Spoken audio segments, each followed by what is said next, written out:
So sorry about that. So good.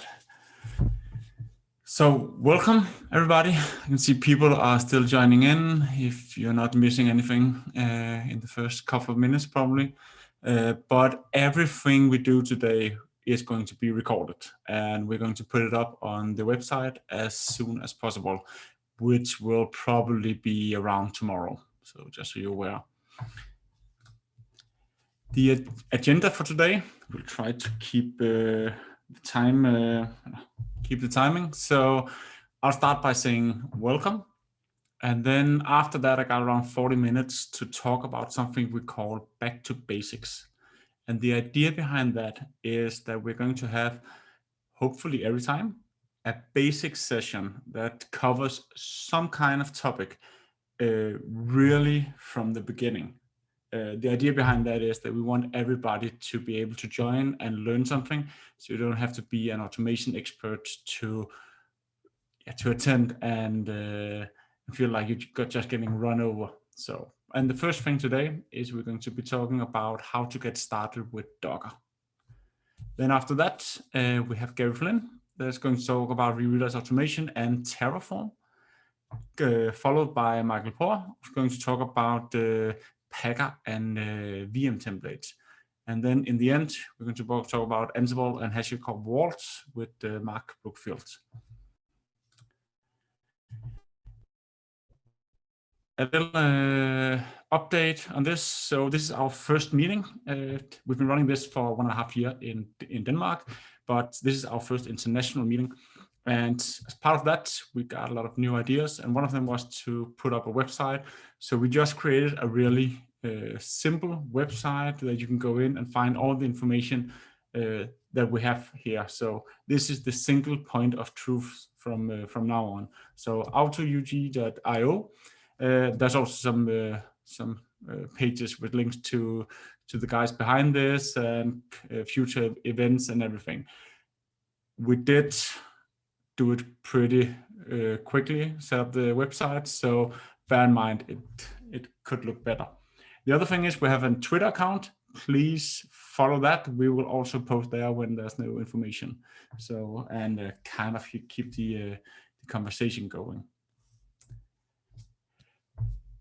Today, we are a lot of people on the call. We have 240 people registered. Thank you for that. That is incredible, to say the least.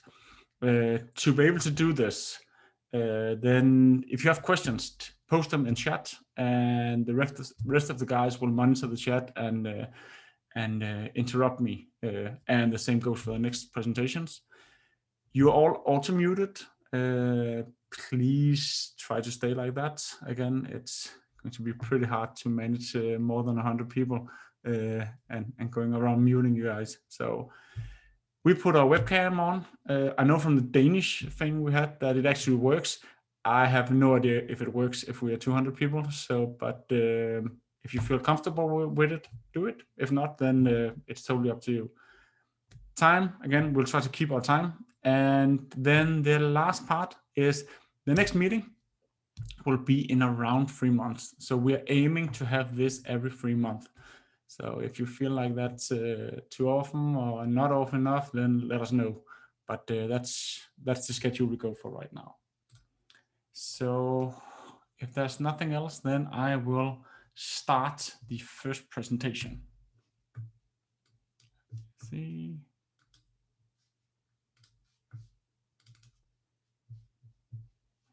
Let's see if this works.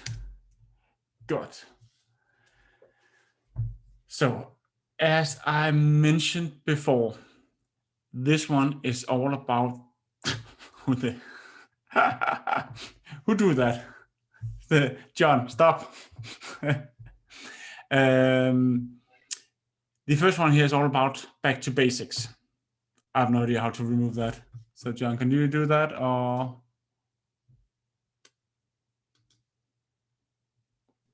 Michael, do you have any idea? Ask, what kind of shenanigans did I join here? Come on, guys.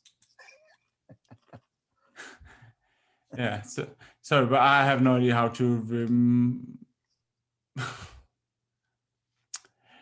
Okay. So I guess this event is more public than we thought. damn it. So that's again, this is the first event. So let's learn here. If you, I have no idea how to. be able to remove it and restrict it. Yeah, clear all drawings. Hey, so and Michael and Gary, can you please kick people if they do that? So I think that's the only way to do it. Good. Again, let's. This kind of keeps us honest as well. So, good. Again, the first thing, Docker. A little disclaimer. This is my view on how I'm using Docker. It is by no means best practice, and it is, yeah, I'm using VS Code a lot. And when I started using Docker, I had a lot of presentations that showed me how to do command line, and it didn't really make sense for me. So coming from a GUI background, then that's I'll try to switch that a little bit around. So if you're not that comfortable with the command line, you don't have to use it that much. So we do have a lot of tools that help us. So, but I will try to show you that. The agenda. Let's talk about what is Docker. And again, if you know Docker already, then this is the time to go get another cup of coffee, do your bio break before some of the other sessions. Then we'll go to Docker Hub and talk a little bit about what is that. We'll go to Docker file, and then in the end, talk about Docker Compose. There's a lot of other things we could talk about, but this is kind of the basics. And again, actually part of what I'm using the most. So what is Docker? I guess most of the people on this call here knows what a virtual machine is. You have some infrastructure, you have a hypervisor, and then you have container that contains an operating system.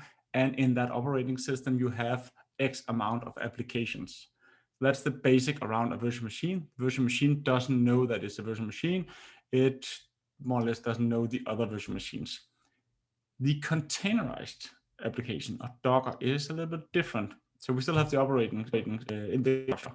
We have a host operating system. And then on top of that, we install the Docker components. And on top of that, we run all the different applications on top of that. So it's an application that is contained. It doesn't contain an operating system per se, but it's just the application. And that makes it a bit more lightweight. I've always said that it was one process per container. That was kind of how I would have described the Docker. But I found a tweet the other day that kind of explained it a lot better. And what they say here, I'm going to read it for you, but it's people say that it's a single process that contains your unit of work. But as stated here, it's actually not. It's a single process that starts, but you defined how it works, how many processes it spins up.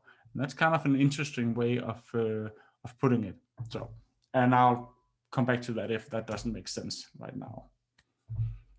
So, if I had to describe what made Docker so popular when it first came, it would probably be that it had an app store. That's how I would describe it anyway. And the app store is Docker Hub. And Docker Hub, again, they claim on the website it's the world's largest library and community for images. That's probably true today. And it's free to use. You can create your own containers, put them up there for others to consume. It does have some limitations if you're using the free version. And I'll show you later how to do that. But I do believe that if we're looking ahead, that's probably not going to continue to be the truth. Because one thing, Docker containers, do you want to share your containers with everybody else? If the answer is no, then you probably have a private repository instead and within your own environment. And Docker is definitely struggling to make money. And one of the things they just created was they created what they call rate limit. And it's actually not, I think it's a month or two ago that they enforced this. What this means is that when you want to download containers from this Docker Hub, then you're only allowed 100 container requests per 6 hours if you're not logged in. And if you're logged in, that means 200 container requests. And when I read this first, I was like, yeah, 200 containers, that's no problem. Within 6 hours, who does that? But I've been hitting it all the time. And it turns out it's not amount of containers, it's amount of containers, a request you create against Docker Hub where you say, is there a new version for me? And if you're running just a couple of containers and you have some automated software like Watchtower, etc., that goes out and constantly looks for new versions of your containers, then you can actually hit this. And that leaves the door open, in my opinion, for a lot of different other app stores, like GitHub, like your own GitLab repository, like Amazon, like Google, like Azure. And there's tons of those. Just GitHub allows you to have use them instead for free up to a certain amount of limits. So just bear that in mind. I'm not sure that Docker will continue to be leading in this space. So let's get down to what it actually is. So a Docker container, the way we create that is by creating a Docker file. And Docker is able to create new containers by reading these Docker files. And a Docker file is really simple. It's a document that describes the commands that requires to assemble the image. And that's basically it. So let's start with demo number 1. I start by creating a Docker file. Then I run through some of the commands, and I say some of the commands because I don't know all of them. So I've taken the ones that for me looks the most interesting. Then we run it, and then we'll push it to Docker Hub. So if this is working just a little bit, then I'll run this. Got it. What you see here is my VS Code. I hope it's, let's see if we can make it a little bit bigger here. So, and in this, I have 3 folders, which is also my 3 demos. The first one being the Docker file. And the Docker file is, if I click that, it's really simple. So what we have here, just put this down a little bit. We start every Docker file by saying, where does this come from? And in my case, I say, I want to build this on top of an Ubuntu image. And I've stated the version here, which is 2004. If you look at the tags up here, then from the official Ubuntu image, I'm able to select 1404, 1604, 1804, all of these. Just by changing this, I change the version of Ubuntu. That's quite powerful. So I'm able to test different versions of Ubuntu just by changing a label. If I choose latest, it will automatically today choose 2004. I can choose the next version by saying rolling, and I can change development by choosing 2104. So it's really powerful, and that's part of the strength around Docker images or containers, that you can define a version and run with that. Most of my images, I use :latest, which will always put the latest. That is not best practice. So if you see that, again, as I stated in the beginning, don't do that. At least don't do that for production. You never know what version you are getting and if it breaks your automation. The next thing I've done here is I put in label. And labels is, you can put in different labels, and it's kind of best practice to say, who's the maintainer of this image, what's my email address, etc.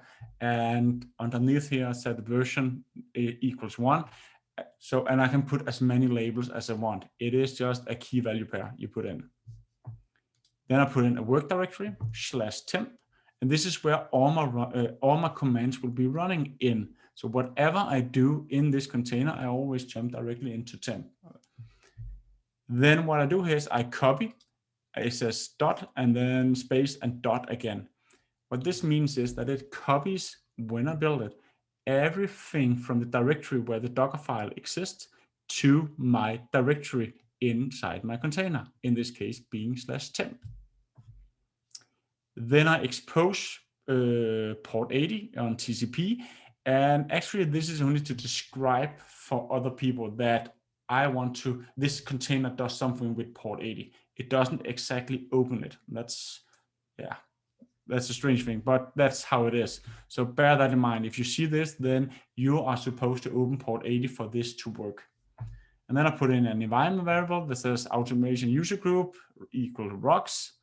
And again, environment variables is an easy way to pull in a lot of different things that makes your script work. So you don't have to put in credentials inside your containers or put them in up on Docker Hub. You can have them created when you build it. And then I do a run. And what I do here is I run an apt update, and then I run install Python on this. Note that I do this in a single line. The way containers work is by having layers on top of each other. And the more layers, the more the image, the bigger the size of the image. So by having this run command after each other means that I only use one layer for it. So you will actually see a lot of Docker files that are really long and it's only having one run command, and that's to keep the size down. And then the last part is I do an interval where I run, and that is when I run the container, it's going to run in /temp, my start sh file. And again, we talked about earlier that a Docker file is a single process that gets started. So if it doesn't run a process, it shuts down.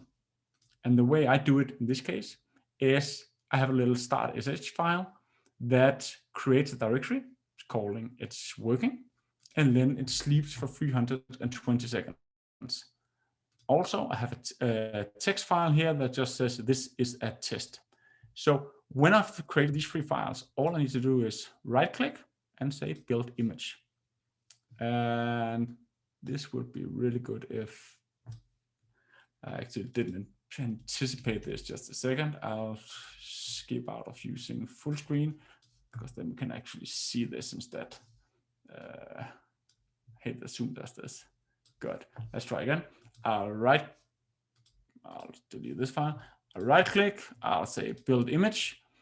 And then it asks me, what do I want to name this image? And again, it's called B2B Docker and latest. So, and that's, just says. And then in the terminal, it actually executes everything. So it's pulling the Ubuntu file, and then it's actually already done. So all I need to do now is press enter, and it closes this. So if I want to run this file now, then just like this, all I need to do is Docker run B2B Docker and press enter. And then nothing happens, but it actually does. What happens now is that it looks for this B2B Docker image latest. It already defaults to that in my local environment. So on my local host. So if I open a new terminal and I say Docker PS, you can actually see that it's running this image right now. It's created 22 seconds ago. It gets this custom name. So let's go into this container and see what it actually does. And we do that by saying Docker execute the ID of the container and then ls. And then you can see inside of that, we have the Docker file because that gets copied as well. We got that directory saying it's working. We got start.sh and we test file as well. So that is all it takes. And this one will be running for 320 seconds until it's shut down. I just need to see my script here, just to make sure I got everything. Yes. So if I want to stop this, then I can say Docker kill and put the ID in, press enter, and I'll just stop the terminal here, and I got my terminal back. And if I say Docker PS, nothing is running now. So that's basically all it took for me to create a Docker container that I can run. If I wanted to share this with all of you, of course I want that, then I would, in VS Code, I would run my terminal here and I'll say Docker images push. It'll ask me which Docker image do I want to use. I want to use the new one we just created, the latest one, and select namespace, and it finds mine. And then it auto defaults to a name, and I'll just press enter. And what you see now is it's logging in, and in a couple of seconds, it will be uploading this to Docker Hub. Bear in mind that the demo guards hasn't been good to me today, so I actually lost all internet connection today. So I'm running this right now on a mobile modem. So it's normally a lot faster. And then that is basically it. So if I open my terminal here, my browser, I refresh this, and I'm logged in as with my user credentials. Then you can see I now got one called Robert Jensen B2B Docker. And I can go in here and I can see I got the latest one, and it's pushed here for a few seconds ago. So if any of you wants to use this image I have right now and you have Docker installed, all you need to do is to write Docker pull Robert Jensen /B2B Docker, and that's it. It will pull it automatically for you. So that is, in my opinion, one of the biggest powers of Docker. So let's go back to my presentation here. So that should cover the first part. Make sure I didn't miss anything. Good. So this is fine, but what if I want to do this a bit more declarative and actually run my applications or my containers on different hosts? Maybe, I don't know, define my ports, put in a lot of other configurations. Then I don't want to use all this command line thing. And one of the things that I've been using a lot is Docker Compose. Docker Compose is a tool you download. It's actually, if you install it using the Mac, Docker running locally, just as I have here, then it's included. So it's a job for defining your Docker applications, and you use YAML files to configure all the different services you have. And then with a single command, you can start and stop services. So let's try to see how that could look like. So what I'm going to do now is I'm going to create a Docker Compose file. I'm going to run you through the configuration, and then we're going to run it. So let's see how that could look. Good. And we'll go to the second stage here. So the Docker file I'm going to be using here is more or less exactly the same as we had before. I'm not installing Python in this one. We're not using it for anything, so there's no reason to wait for that to install. I have the same start.sh file as I had before. And then the interesting part is this Docker Compose file. The first thing you have in a Compose file is you have a version. And this version is, it requires you to have the newest version of Docker running to be able to use version 3.9, but it does enable you to do new things the higher the version. Then I define my different services. And in this case, my first service is called B2B Docker. I give it a container name, which in this case is B2B Docker Compose. You might remember just before we had a different auto-generated name. In this case, I specify the name. Then I mention what is the image going to be called. It's going to be called B2B Docker. Then I choose, I want to build something. I want to build it in the same folder as I'm in. So if I placed my Docker Compose or my Docker file somewhere else in a subfolder, I could present it here. And then I choose the Docker file. And that's what it takes to build it. I don't need to build it every time. I could also just pull it, and then I wouldn't need this. I could just specify the image and say, which image do I want to use? But in this case, I'm going to build it exactly as I did before. Then one of the more interesting things here is we want to have volumes, and the volumes can be different things. So you can have separate volumes that you manage. In my case, what I've done here, I am taking the dot here, which means the local directory, and I'm mounting that directly to a temp directory inside the container. So I'm actually making a little hole in the container and saying temp is now on my local environment. So remember, when we delete a container, then everything is gone. So in this case, I can place whatever I want in the temp file, and it will stay there. What I'm also doing is I'm exposing some ports. So I'm saying on the host system, which is the first part, I would like port 80 to be open. And on the local container, then I'm using port 80. So I can map the local port 80 inside the container to whatever I want on my local environment. And then I'm saying restart always. This means that when I start this container, I don't need to think about when I restart the Docker host, etc. It will always restart the container and start it up again. That's one of the beauties around Docker Compose. But it also means that if something goes wrong inside the container, then it will automatically restart the container again. So that being said, let's try to run it. And this happens a little bit different than before. So what I do now is I right click again and I choose Compose Up. And then it starts building again, exactly like before. And as you can see, most of this is actually cached, so it doesn't take long to build it again. And I can just press enter, and then nothing happens. Except if I run Docker PS now, then you can see I have an image, B2B Docker, running. And as you can see, it actually got the name that I specified up here. You can also see under ports that everybody is allowed to use port 80 to connect to the internal port 80 on the in the Docker container. Nothing is open here, so it doesn't make any sense at all to do that. But the more interesting part is actually, if you look up in this directory here, you can see that suddenly a new directory popped up that says it's working. And that's because part of my script, I open /temp to the local directory. So when the start sh runs, it creates the directory in the temp folder, which is now local here. So, and yeah, I can do the same thing as I did before. In this case, I can take the name. I could also do that before, but it makes more sense now. It's a Docker exec, and then the name, and then I could say ls, and that shows you more or less the same as before. And we can, in our local system here, says test file.txt. So I create that locally.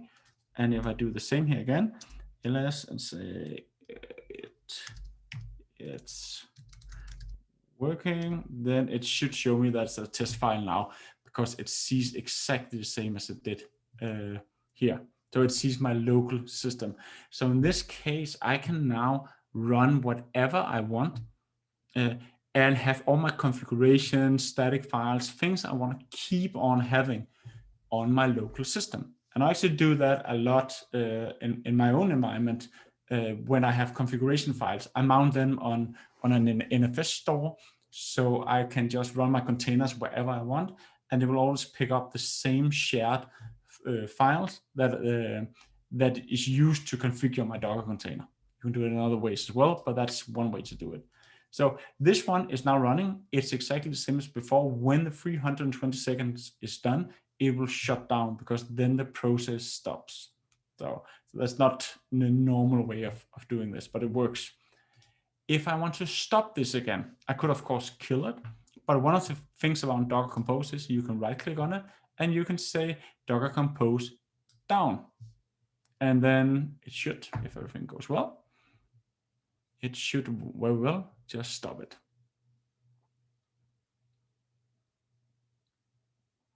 This is where the demo guards come in. And yes, let's see if it's a Docker PS. Yes, so it's working. So all I've done right now is I create a container. I showed you how you're able to run it and define it. But again, I'm just running a stupid little script file. That's not really a useful thing. So for the last demo, just to make sure how much time I have, that should be fine. I am going to create a website instead. So what I've done here is I have downloaded, I have Hugo installed on my system. If you don't know Hugo, it's a static website generator. So you do, on Mac, you do brew install Hugo, and then you say Hugo new, and you give it a site name, and it actually creates an entire environment for you. So, and in this, I have different files here, and you can see this is actually what's going to be my website, and it's just markup files that I can use. The beauty around this is that it also creates a folder down here that is called public. And public actually it's just the static website files, and I can take that to any web server and present it. So the beauty here is that that's what I'm actually going to do. So I'll start by showing you what I've actually done here. I could have changed some of the files, but I think you get the point here. But I've created a Docker file. What that does is I've taken the HTTPD file, which is the Apache one, and I select version 2.4. We can go to Docker Hub and we can see all the documentations around it. So I click this and open this, then you should see this is the Apache web server. It's I can choose different versions if I want to do that. And it says down here how to use this image. Create a Docker file, select which image you want to use, and then copy whatever you have to user local Apache htdocs. And funny enough, that is exactly what I'm doing. So I'm covering everything from in this folder public to that folder inside the container. What I'm also going to do, I actually need to show you that, sorry, is I'm going to deploy the static website now. I'm going to build it in a Docker file, just as you've seen right now. I'm going to define everything I'm going to run in the Docker Compose file, and I'm going to run it so it automatically gets a Let's Encrypt certificate. And I'm going to put it behind a traffic reverse proxy with a custom URL. So that is everything I'm hoping to achieve here. And the way I do it is the Docker Compose file. So before we just had a little simple one, it didn't really make that much sense. But in this case, I'm using still version 3.9. I'm still using more or less the same things as I showed you before. But in this case, I'm calling the image AutoUG. I'm exposing port 80. Normally, you would always put in both a host port and a local port on the container. But because I'm putting this behind a reverse proxy traffic in this case, I only need to specify which port am I using. In this case, I also need to specify which network am I using. And in this case, traffic exposes everything on a network that I created, I call web. Then I build it, restart it always, and then I can put in some configuration parameters. One of them being enable from traffic, yes. And then I choose which URLs I want to use. And in this case, I choose autoug.cmplab.dk, which is my domain. Then I choose that it has to be secure. In this case, I have an endpoint called web secure. I choose that one TLS. And then I select how am I going to get this certificate. And this is something that's built into this traffic application. So it's a free application. It's quite simple to set up. I have a blog post around it, et cetera, et cetera. But in this case, all it does is it goes out to traffic and says, hey, I am who I am. Please verify this and generate a new certificate for me. And then I select which port am I going to use inside my container. And then down here, I select the network that it actually am using. So if I run this on my local machine, nothing will happen because that doesn't work. So what I have to do here is I have to go to my traffic host. I'll just do like this. And let's see if we can do it a lot bigger. And on this traffic host, this is where I run the traffic container right now. I have a directory called B2B Docker. So I'll go for this. And you can see I have the 3 different folders I used before. And if we clear it in CLS, you should see, I hope you can see that. This, you can see I have all the files that I need. So for me now to start this, I need to do Docker Compose. And I'm actually not sure if I need to do this every time, but the first time I'm running, I always do an up. And what it does is it builds the container and it gives me all the logs in here.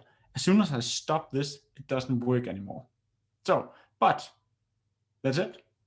And if we go to, let's say, https autoug.cmplab.dk and press enter, then you can see I have now a website running here.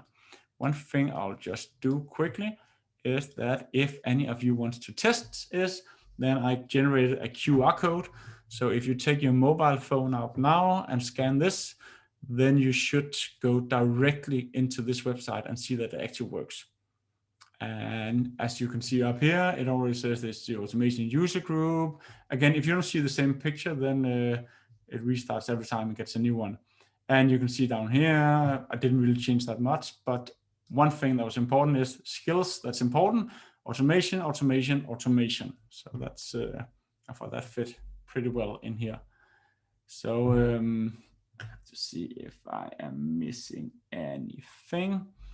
No, let me know in the chat if it's not working. But that is basically all it takes. So, and again, you can see, I can see a lot of you actually using it. So if I want this to keep on running, then I'll stop it now. And then I'll say Docker compose and I'll say start. And that's all it takes. It is now running. It will continue to run until I tell it to stop. That was the restart option that I set on it. And now I say Docker PS.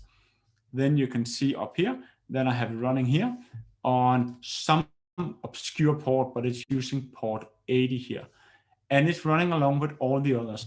And bear in mind, one of the reasons for me to use a reverse proxy in this case is that on every Docker host, you can only use one port per container.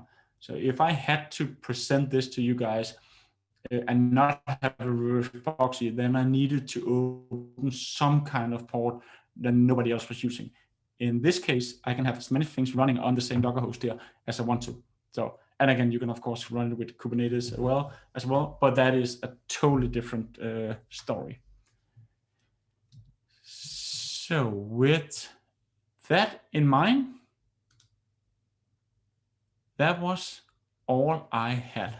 So are there any questions?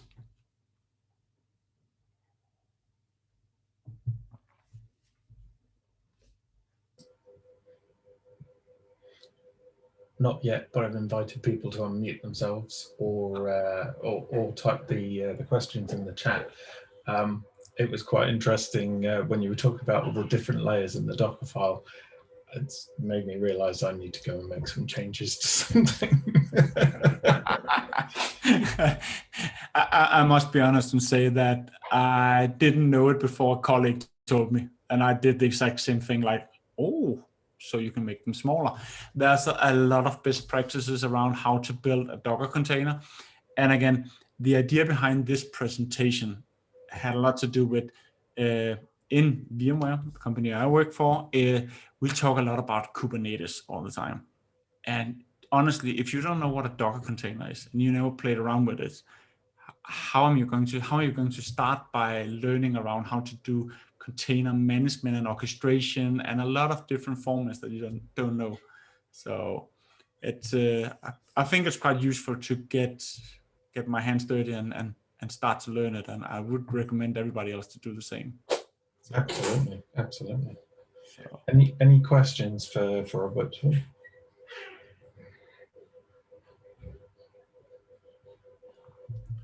Yeah, Robert, I got a question. Yeah. How often are you being told that you look like Sylar from Heroes? Not the question I expected, to be honest, and I think that's the first. But thank you. I think it's just the camera, but it. That's good.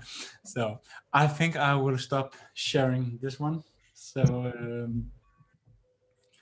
and yes, and that's leaves us 5 minutes before time.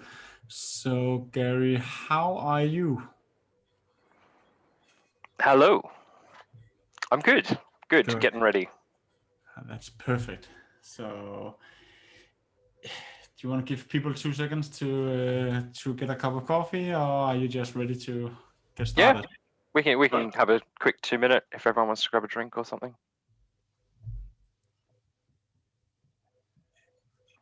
Well, let's just start, and then okay, yeah, that's probably better. So okay, go. Excellent. Let me switch mine over.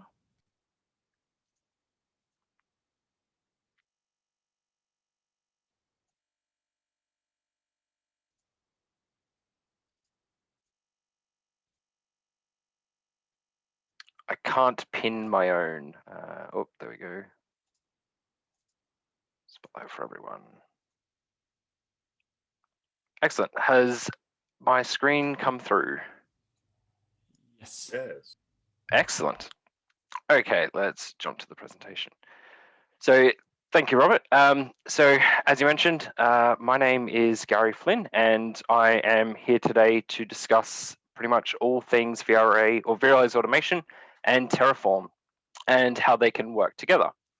So you can find me online at the Twitter handle GaryFlynnAU and at garyflynn.com.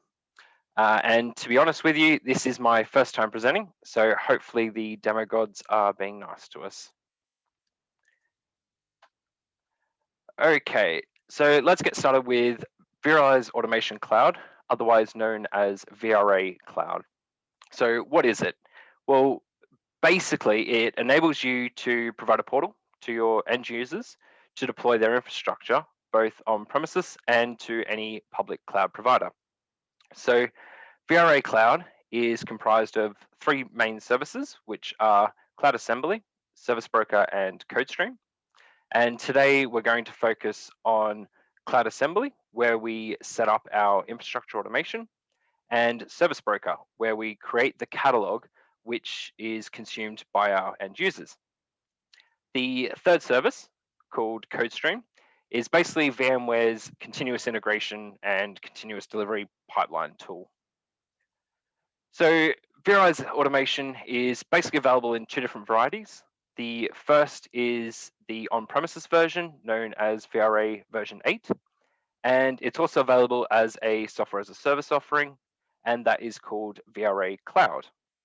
So the really good news is it's actually really easy to get started with VRA. All you need is a credit card, and you can sign up to the VRA Cloud service. It's surprisingly cheap to learn. So if you do go the VRA Cloud route, currently it's about 3.5 cents US cents per hour per node. So if you're just deploying a couple of machines and then destroying them, it's going to cost you a couple of dollars really. So the service is available globally. It's currently in the US, Frankfurt, Sydney, and Singapore. But of course, you can provision globally to all of the different public cloud regions. And if your organization is already using VRA 8 on premises in your corporate environment, the good news is that VRA Cloud is the exact same code base as the on-premises version, and it's also updated monthly. So it's a really sneaky way to see what new features are coming out before the dot releases are packaged up for VRA 8. So you've probably heard of people talk about infrastructure as code, but what is it? It's basically a way to manage and provision your infrastructure through machine readable configuration files. And you can store those files in a version control system, such as GitHub, GitLab, all of those, and which enables your team to collaborate together and store those configurations centrally. You can also speed up your deployment times and reduce your risk through consistent builds. And of course, because it's code, you can reuse the same code again and again to deploy different environments, just like across dev, UAT, and of course, production. So when it comes to infrastructure as code, there's generally two different approaches. The first being imperative and declarative being the second. So with imperative language, it's basically defining the steps on how you go from point A to point B. So defining how to get to your end result. Examples of this are, of course, PowerCLI, VRO, JavaScript, and Python. Whereas declarative language, on the other hand, is where you define your end result, not the steps, how to get there. So a few examples of that, of course, are Terraform, Ansible, Puppet, Chef, and PowerShell DSC. So what is Terraform OSS exactly? Basically, it's an open source, free and simple executable file. We write our infrastructure as code configuration files in what's known as the HashiCorp configuration language, or HCL. But to get value out of Terraform, we need to use something called providers, which integrate with other systems. Now, currently on the Terraform registry, there's over 200 providers available, including all the cloud providers like vSphere, AWS, Azure, GCP, things like Kubernetes, or your monitoring, F5, databases, Artifactory, GitLab, all those sort of well-known products. So the next question is, how does Terraform actually work? Well, we create a Terraform configuration file, which is basically a text file with a .tf file extension, and we specified a provider that we're going to use. For example, vSphere, if we were to create a virtual machine in our vCenter server. We then retrieve any data sources that we need from the provider. So if we were deploying a virtual machine in vCenter, we would need to grab things like the cluster object, the data store object, so that we can reference those when we create our resources, which is the next part. And the resources can be anything that's supported by the provider. So for the vSphere example, we would have things like a virtual machine, distributed port group, or we could have a AMI in AWS or a resource group in Azure. We can then define any post-provisioning tasks using either the local exec or remote exec commands. So local exec commands are commands that are run from your machine locally, wherever your Terraform executable lives, and remote exec commands are run from the provisioned resource. So once we've done all of that, we run the Terraform plan command, which takes our configuration file and queries the provider to sort of gather a view of what the current state of the environment looks like. And it creates a plan on how to reach our desired state. It then generates this plan and showcases that to us, and we can see exactly how many resources are going to be created, updated, or deleted before we run the apply command, where it actually actions the plan. So let's take a look at what that looks like in a demo. So we're going to jump over to VS Code. Is that visible, hopefully? Yes. Excellent. So over here, we've got our vSphere provider folder, and we're just going to take a look at our vSphere.tf file. So in here, this is a really simple example where we mention the provider, which is vSphere, the vCenter server we're connecting to, the username and password, and then we can retrieve our data objects. So here we need to grab the data center that we're deploying to, the resource pool, or in our case, the cluster, the data store that we're deploying the machine to, the network, and the source virtual machine, which in our case is a template of CentOS 8. And we can see here the exact name of the data store, the name of the cluster, the name of the network that it's going to be provisioned to. And if we scroll down, we can see our resource. So this is our actual virtual machine that we're going to create. So let's call it VM-1. It's going to have 2 CPUs, 4 gig of memory, and we want it on the data store that we've referenced in our data object previously. It's going to be in the cluster or the resource pool that we've referenced previously. And the guest ID and SCSI type are 2 mandatory fields. So we're going to basically grab them from the template and use those again for our output machine. So we set a network interface as well, which we've defined previously, and we're grabbing the network ID of that. And we want to create a single 30 gig VMDK on that machine. Here, we're going to say that we're actually cloning the template, and we reference that through this data object. And we're going to run a customization on it as well. So we set the hostname, domain, and the IP addressing of it as well. So in our console, we can run the initialize command, which is where we actually download the vSphere provider automatically, and we can run our plan. When we do that, it refreshes the state from vSphere and tells us that we're going to create one new resource. So we can run our Terraform apply, and that will now go and create that machine in vCenter. So we can jump over here, and we can see that that is cloning the machine. If we jump back to our configuration file, right down the very bottom, we're actually going to run a provisioner at the end of it as well using remote exec. So it's going to connect to the default IP address of the machine that we're deploying with our root credentials, and we're going to run a script called example script.sh, and that lives in here. And if we have a look at that, we can see it's basically just going to echo out some lines of code for us. So that should take about 2 minutes to create. So we will just let that do its thing, but we can see that it's powering on the machine, and it's got all the configurations that we've set. So 2 CPU, 4 gig memory, 30 gig disk, and we're just waiting for the customization to finish. So while that's finishing off, we'll just jump a bit forward with the slides. So that's basically the vSphere provider. vRealize Automation also has its own provider, and that can be used with your on-premises VRA 8 environments or your VRA cloud environments as well. And it sort of has capabilities broken up into 2 categories.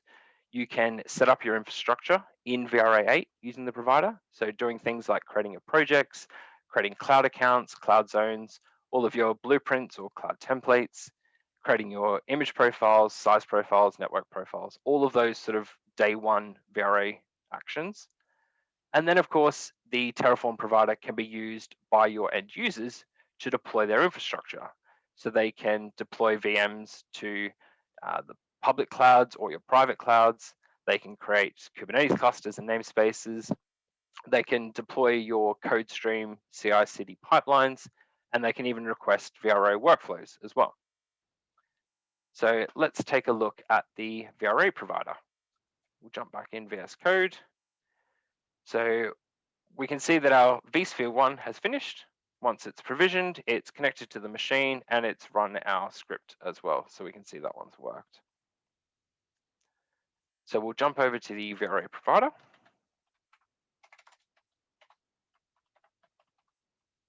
And we're going to create a project. So if we have a look at our project.tf file, again, we've got a provider referenced. In this case, it's going to be VRA. And we're going to connect using some variables, which we've defined in our Terraform TFVars. So this is the name of my VRA environment, my token to connect, the project name we're going to create, the description of the project, and we also want to be able to enable our users to provision to our vCenter, vSAN environment as well as part of this project. So if we have a look at the project.tf file, we're going to need the existing zone, so the vSphere environment. So we're going to retrieve that as a data source. And then we're going to create a resource of our new project. So the name and description, we're grabbing from our variables. The zone, we're grabbing from our data source here and the zone name variable. And we're going to set a couple of properties. So we can say you can have a maximum of 5 deployments. You can have 16 CPU as your limit, 16 gig of memory, and a terabyte of storage. So we're not going to allow you to share resources from this project, and we want to add some users in as well as setting the machine naming template. So in here, we can run our Terraform init to initialize the folder, and it grabs the VRA provider. We can run a plan to confirm that it's just going to create one resource, which it is, and we'll just quickly run that. Sorry to interrupt you, Gary. We've got a question about what version of the provider you're using. The latest one, I think it's 0.3.3. Cool. Excellent. So if we jump into VRA now, over here, we'll just log in.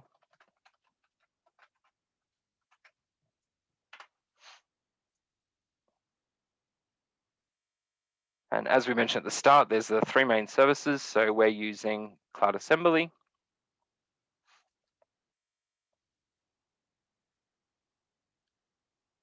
And under our projects, we will now see our automation user group project. And it's of course added our administrators, our members, and it's mapped the vSphere zone for us as well, which we can see here, and set our limits as well as our custom naming template. So that's worked. So that's sort of from an infrastructure admin's view, but from an end user's view, it's not really that helpful for us. We're more interested in requesting deployments. So if we jump over to the request deployment folder and take a look at that, in here, we've got our deployment.tf file. And again, we reference our VRA provider using some variables. We're going to grab the project from the variable project name. We grab the blueprint we want to deploy from the blueprint name variable. And we're going to create a deployment, which is going to, if we have a look, we've got blueprint name is GCP machine, and the deployment name is going to be AutoUG deployment. So if we have a look, there's a couple of inputs we need to set on this blueprint. So we're just going to deploy a small machine. Again, it's going to be CentOS 8, and it's going to be in our web tier for our networking. So if we just, again, initialize the folder, and it grabs the VRA provider, run the plan, and we should see it's going to create one machine.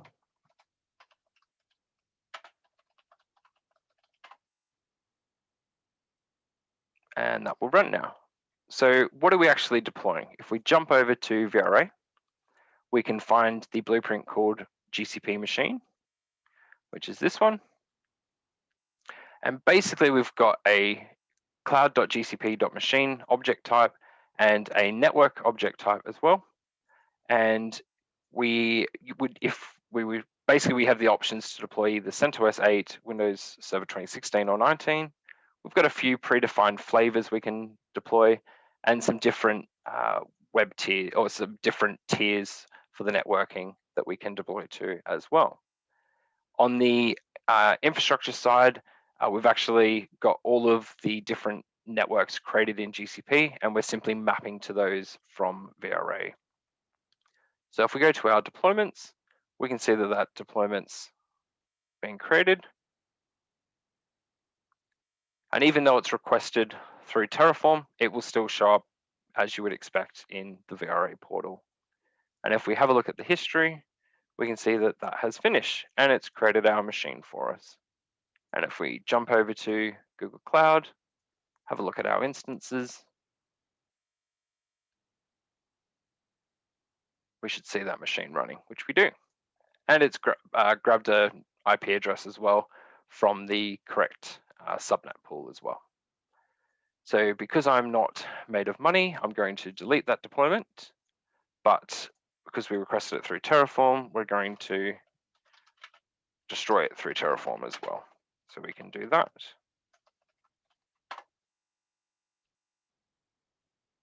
Excellent. So let's jump back to the slides for a moment. So that is the VRA provider for Terraform.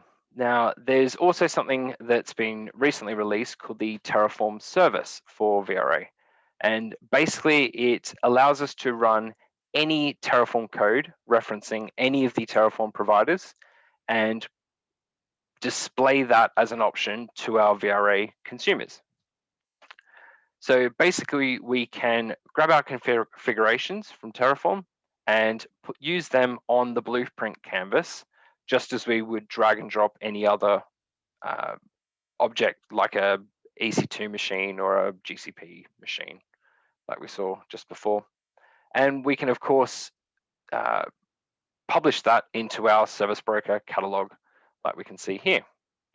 So that basically means that vRealize will manage the Terraform state of those provisioned resources as well. So full disclosure, I have thieved these images off the VMware blog, which is referenced here. So if you do want to have a look, check out that link as well. So why do we want to do this? So vRealize has a lot of benefits to it, including things like leases and approval policies and all of those sort of management functions that we get. So by putting our Terraform configurations in vRealize, we can actually still apply approval policies and enforce leases on those objects deployed through Terraform configurations. And of course, we can actually drag and drop those with the native components that are available on the Blueprint canvas as well. And of course, we can run extensibility on them as well. So we can integrate with things like the ABX or vRealize as well. So what does that look like? Let's jump over to VS Code again. And we're going to this time have a look at our GCP request anything deployment.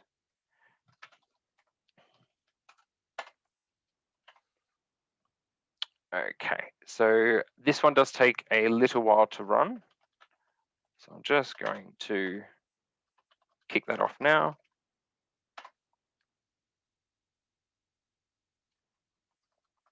Help if I'm in the right folder.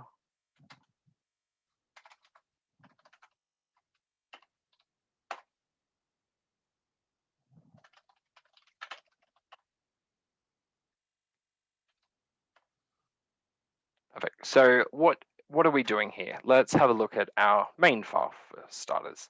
So what we're doing is we're using the Google provider this time. So we're not talking to vRealize at all. We're going straight to Google Cloud. Now we're going to deploy to London, Europe West 2, and we're going to use the, A zone, and we want to enforce version 3.50 of the Google provider. To talk to Google, we need credentials, which we've got in our credentials.json file here. And we need a project that we're going to connect to on the GCP side, which I've got defined here. If we jump in our GCP TF file, this is where we define all of our resources. So for this example, we want to deploy a auto-scaling web server, basically. So we're going to define our Google compute address, so our public IP address that you can connect to. We're going to create a firewall that says we're going to allow our server port variable, which if we check our variables file, we can see is default to port 80. So we're going to create a firewall that allows port 80 from anywhere. We're going to create a forwarding rule to set that to our compute target from the IP address. And that compute to target is going to have a health check associated with it, which will be checked every 5 seconds and have a healthy threshold of 1 check and unhealthy of 2 checks. And it will basically just check port 80 at the root level is available. We create a Google Compute instance group manager and an autoscaler. So this will say what our minimum and maximum replicas are. So we want to have a minimum of 2 VMs running in the background and a maximum of 8. Our cooldown period is going to be 60 seconds.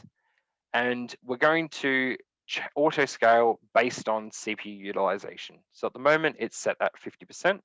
So if any of the VMs hit a 50% CPU threshold, we will automatically scale up. And what we're actually deploying is our F1 micro machine running Ubuntu 18.04, and it's going to be connected to our home lab network on this subnetwork. And on that machine, we're going to run a startup script, which is basically going to create our HTML file that we can access externally. And it's going to set the port based on our variable server port. So as you can see, I ran this when we started, and it's created all of those different components for us, and it's outputted our public IP address. So if we jump to the browser and put in our IP address, Edge hates me for some reason.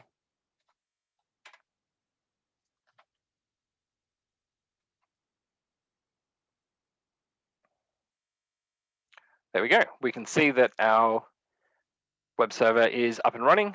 The health checks have passed, and it's passing the traffic through to those virtual machines. And if we have a look in GCP, we should now see that those two machines are running, which we've got here, and they're both part of our group manager. So that is all working. Excellent. And it looks like there's a bit of traffic because it's already deploying a third. Excellent. So that is basically deploying to Google Cloud as a auto-scaled web server. Now, today in vRealize, if we have a look at our blueprint canvas, what objects are available natively, and if we duck down to AWS, we can see that there's a load of different AWS services that are available on the canvas as native functionality, which is great. But when we get to GCP, we have a lone machine and disk object. So there's not that many integrations today. So to do something like an auto-scaling web server, we couldn't do out of the box with vRealize today. But what we can do is we can basically provision this code as a service through vRealize. So to do that, we need to update a couple of things. So our credentials.json file, our end users aren't going to have GCP credentials. Instead, it's going to use vRealize to connect to GCP. So we're actually going to delete that. And we're going to update our main file and remove out the credentials and project that we connect to. And we're going to save that. Now, if we update so at the moment, all this code is in a Git repo. So we can actually update this and say, update ready for vRealize demo. And we can submit that and push it. So now our Terraform configurations to deploy an auto-scaled web server in GCP are within Git. So we can jump over to vRealize. We can go to our infrastructure integrations, our GitHub integration, and we can map a new repository for Terraform configurations. And we're going to map that to our repo, which is here. And the folder is the vRealize provider. So let's add that. Now what that means is we can go back to our design tab, and instead of creating a new blueprint or cloud template from nothing, we can actually create it from our Terraform configurations. So let's do that. And we're going to call this GCP Auto Scaled Web Server. And we'll do that in our management group. Just before we go ahead, I'm going to quickly destroy this one as well. Oh, I should have done that before. Just give me 2 seconds.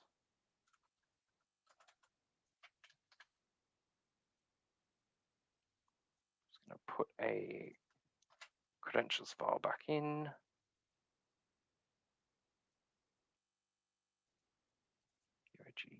vRealize provider. Perfect. So we've got our JSON file back in, and we're going to put these back in just so we can destroy the deployment, sorry. Excellent. And we won't push that to Git, so Git will have the correct version. So that's fine. So we can, back in vRealize, we're going to create our GCP auto-scaled web server. We'll go next. And we're going to connect to our UAG demo repository. And we'll grab the most recent commit, which is our update ready for vRealize demo. And we're going to do the GCP request anything deployment. Now what that does, it will basically look at our Terraform configuration files and go, okay, you've got the Google provider referenced, and you're talking to these zones and regions and this version. So it's also picked up our input variable of server port, and it's going to output our public IP address as well. And of course, we can set our Terraform version to the latest 12 release. So we can create that. And that gives us our infrastructure as code blueprint, and we can deploy that. So let's go automation UG demo. And this time let's do port 8080. So we'll just make sure that destroy is finished, which it has. So we'll deploy that. If we jump into GCP, we should see those base instances destroyed, which it has. Cool. So if we have a look at our history tab, once it kicks off, we'll be able to see all of the lifecycle events that we do with a normal VRA deployment.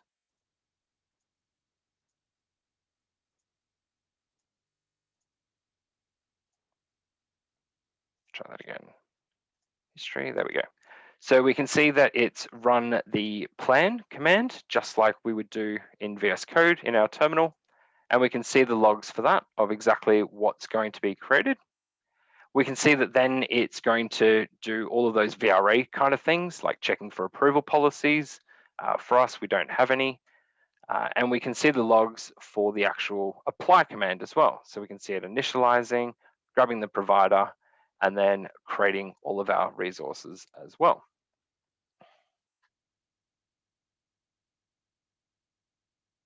So we'll just let that run for a second.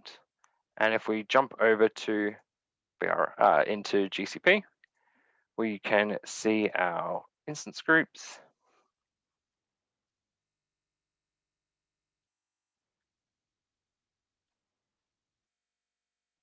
So we can see our group managers being created. Excellent. Again, you can see the auto scaling rules. So at the moment, it's 50% utilization on our pool. We can see our health check, which again is checking port 8080 this time, and it's doing that one healthy threshold, 2 consecutive failures. And it's checking every 5 seconds. And hopefully that is complete, which it is. So from this, we can get our output, which is our public IP address. And while we're waiting for that in the GCP land to finish up, we can actually have a look at our topology. So these are all of the different resources that we deployed. So you can see in here all of our outputs as well. So you can easily get the IP address that was deployed, and we can see all of the different objects. So we've got our IP address, we've got our autoscaler, we've got our firewall, the forwarding rule, the health check, all of those different components. So let's say hypothetically you had a Terraform configuration to deploy this in AWS, and you were deploying a couple of virtual machines as well. If one of these was the virtual machine object type, then you would actually be able to, VRA will recognize that, and it will treat it just as though it was any other AWS machine. So you could actually perform all of your day 2 actions on that object as well. So you can power it off, power it on, restart it, resize it, do sort of all of those normal tasks that you would do on that object type. And if we jump over, we should now see. Keep in mind that GCP does take a minute or 2 for it to come up. So we'll give that a minute. And of course, it's the custom port. We set it as 8080, so 80 won't work. There we go. Perfect. So now we can basically extend VRA beyond what it's natively capable of. We can actually say you can deploy a auto-scaled web server to GCP from VRA.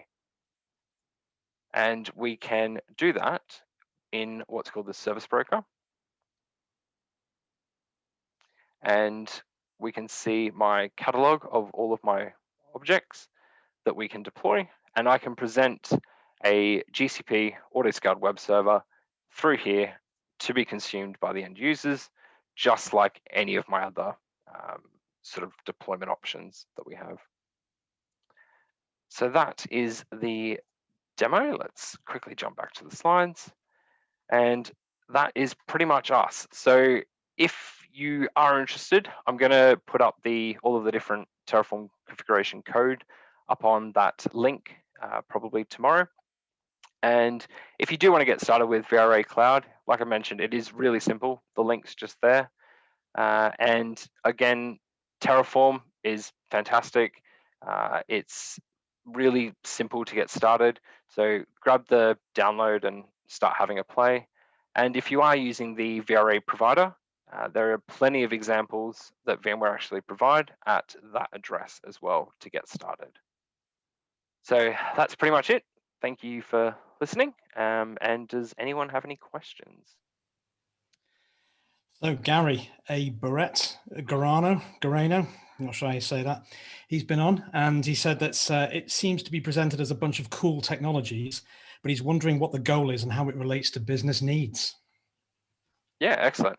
So I guess the point is that with Terraform, especially, we can basically provision any infrastructure. We can do that consistently through code. We can manage it through version control, and we can.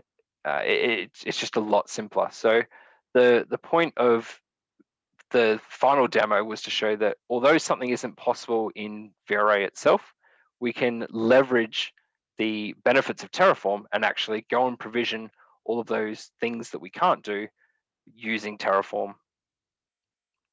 So yeah, basically the example of deploying a auto-scaling web server, we can't do that natively in VRA, but with Terraform offloading to there, we can basically give our end users more options for deploying.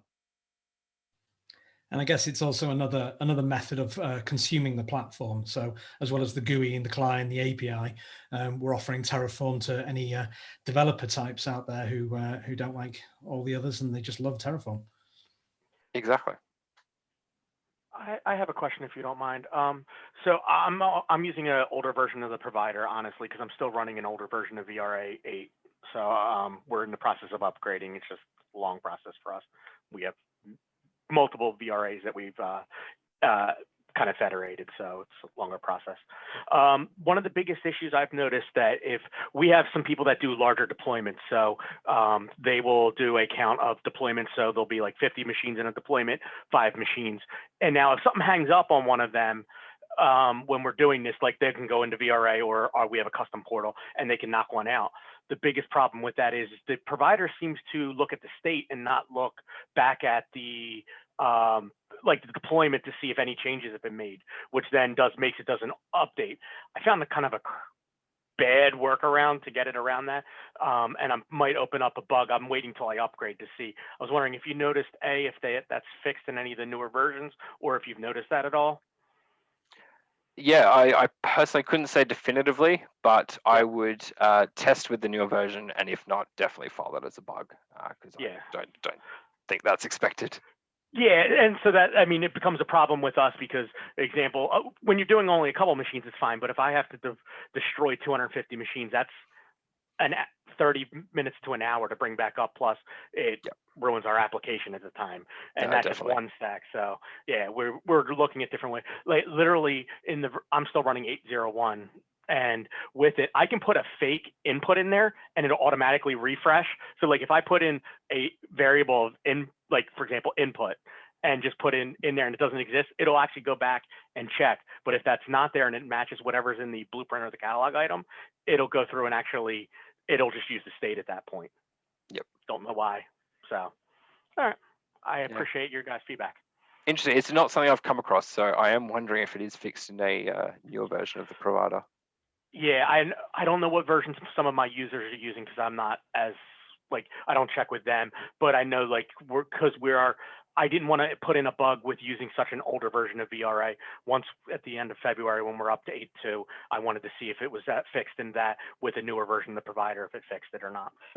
So before I started bugging Deepak and Deepak and them to fix it. So, all right, thank you so much. No worries. Does anyone have any other questions? Yeah, cool. Quick question from my side. So how do you guys manage state files and share them across teams? Yep. So if you're using the Terraform service with VRA, so VRA itself will manage the state file. If you're just using VRA provider to consume VRA, then I guess the state file's managed however your sort of corporate environment would manage that. Okay, cool. Thanks. I guess you're getting into things like Terraform Enterprise or Terraform Cloud at that point, I think. Yep. Okie dokie. Well, thank you very much, Gary. That was an amazing talk and demo. I don't know you guys, I thought it was amazing. So well done. Awesome. Thanks, guys. So the plan is, I think next up we've got Michael. Michael, do you want a cup of tea, gin and tonic, barrel of wine or something, or are you ready to go? I'll wait for the gin and tonic. Fair enough. Do you want a couple of minutes, or? I'm fine. I'm fine if everyone else is fine. Then the floor is yours. Indeed. Right. Let me just. Hopefully, you are able to see my presentation now. So, what you might have noticed actually in Gary's presentation is that he's using templates based on CentOS 8. And what I wanted to cover in this particular session was how you might go about creating those templates in the first place. It's something that I think kind of through a renewed interest in my home lab, shall we say, that I've started looking at over the last year, done quite a lot of work with, getting my head around it. And I've been finding that quite a few people have been saying, how do you get to grips with Packer? How do you use it? So that's kind of part of the driver behind this session is really to go through, I suppose, the process, what it is, what it does, provide some examples. Apologies if anyone's familiar with it already, but just to get to that stage where I suppose people can pick it up and take it on themselves. So by way of an introduction, my name is Michael Poore, and I also work for VMware, but I decided not to use a presentation on VMware paper. We don't want to make this all VMware-y necessarily, but I'm going to be talking about creating vSphere templates using Packer and take you through a few examples. So, first of all, I want to take you back to the 80s, do a little bit of a flashback. Some of you may not know what one of these is, but if you do, then, video cassette, if you were ever fortunate or unfortunate enough to have to use one of these, that they do wear out. You record something over that program, and you keep using the tape. Or if you were very naughty and copied a film that maybe you weren't supposed to do, and then shared it with a friend, and they copied it. By the time it's been copied a number of times, it's not very good quality. And really, a lot of the time, I've encountered customers and people who've, I suppose, had that kind of experience with. Sorry, I've just seen the comment about long play. Yeah, so a lot. God, that's thrown me now. No, so a lot of people have, had templates that have been created at a certain point, and they've, spun it up, made it all nice. Then they've used it for a few months, and then they patch it, and then they use it again, and then they patch it again, and then they use it. If you're lucky, not everyone patches it. I've come across customers where literally they're using very vanilla installations of OSs, using that as a template, cloning it numbers of times, and then of course the first thing that happens when it pops onto the network, not only is it insecure, it also needs masses of updates. Makes for a very inefficient process. But it goes on and on and on and on. And unfortunately as well, quite often what happens is that someone will make a little change inside that template. They might, for some reason or another, maybe make a change in a Windows registry, or set up some sort of symbolic links in a Linux file system or something like that to achieve, you know, something as a workaround. But inevitably, these things don't tend to get documented, and as a result, the point at which it happens is kind of lost. And if you ever needed to recreate that template, if you ever needed to troubleshoot why something isn't working, you've really got, you know, not a lot to go on. And ultimately, someone who comes along after you to try and use these templates is going to struggle to work out, you know, where the heck to start. What's this about? What are they going to do? And so really that's kind of one of the drivers behind being able to create templates on demand, being able to understand exactly what's in them. And that's exactly what I've been using Packer for. So in terms of the why, really the why is to create a documented template build, because Packer, like with Terraform before it and Vault that will come later on, you know, because it's all the configurations held within the text file, all the configuration effectively is your documentation then as well. So, you know, you don't necessarily have that problem of not understanding how something was built or when something changed, because if you put your template files into a source control repository, then, you know, you've got that kind of self-documentation effectively, which is a huge bonus, definitely. You can create evergreen templates. So by that, we mean, you know, your templates always have the latest patches. You know, whenever you run the Packer build, you're patching it up to the latest version. And if you happen to start from, you know, a newer ISO file, then you're always, you know, you're minimizing that kind of attack surface, minimizing the number of updates that have to be applied, and actually producing something that's fairly secure from the get-go. You can also make sure that all the latest versions of software are on there. If there's tools, utilities, agents of any description that go into these templates by default, it's very easy to make sure that those versions are up to date. And also things like SSL certificates, trust for enterprise PKI and things like that. You can make sure all of that is up to date in the template as well. And, you know, there's no reason, if you wanted to, you could build a new template every day, which is maybe a bit extreme, but if you wanted to, you could. So you really have that kind of evergreen approach. So every time you hit that clone button, or you know, run your Terraform execution to deploy something, you know it's coming from something that's very recent, that's current, and that meets a certain standard, and a documented standard at that.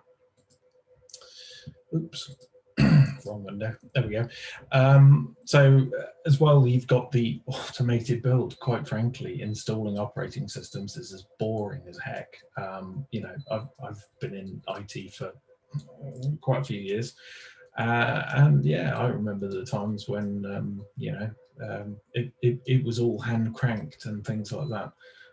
So that standardization that you can get through automating it is a bonus, and also, you know, it avoids the really boring parts of having to stand up IT infrastructure.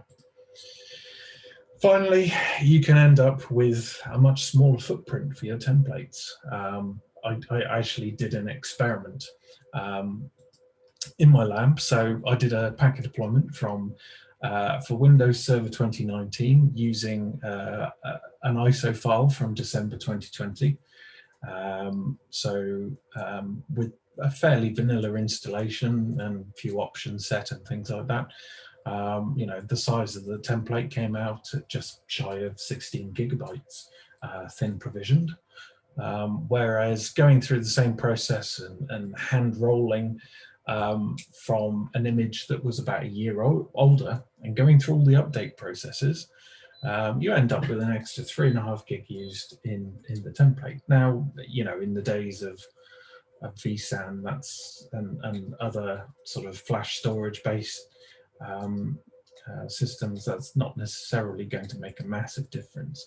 But if you think about the mess that might be inside that template from the get-go, with all the different layers of patches applied and things like that, it's just a lot cleaner if you can start from something that, you know, has come into life with a lot of the patches already pre-packaged in.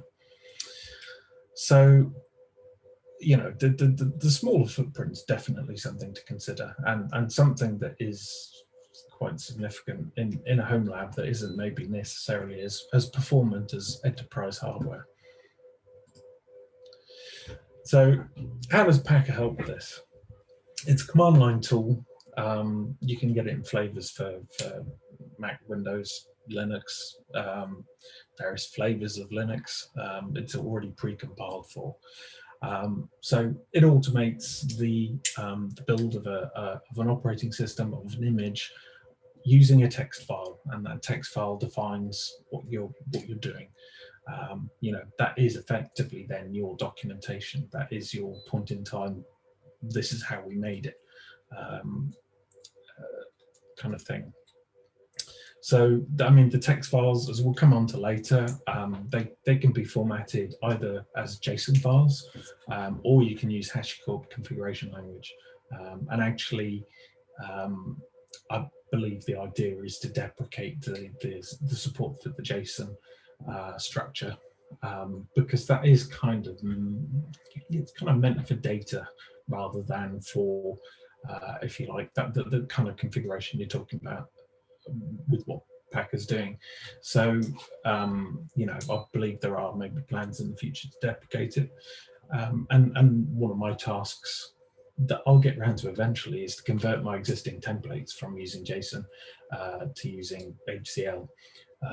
But, you know, that's something that maybe takes some time to do. Packer's useful because it's repeatable.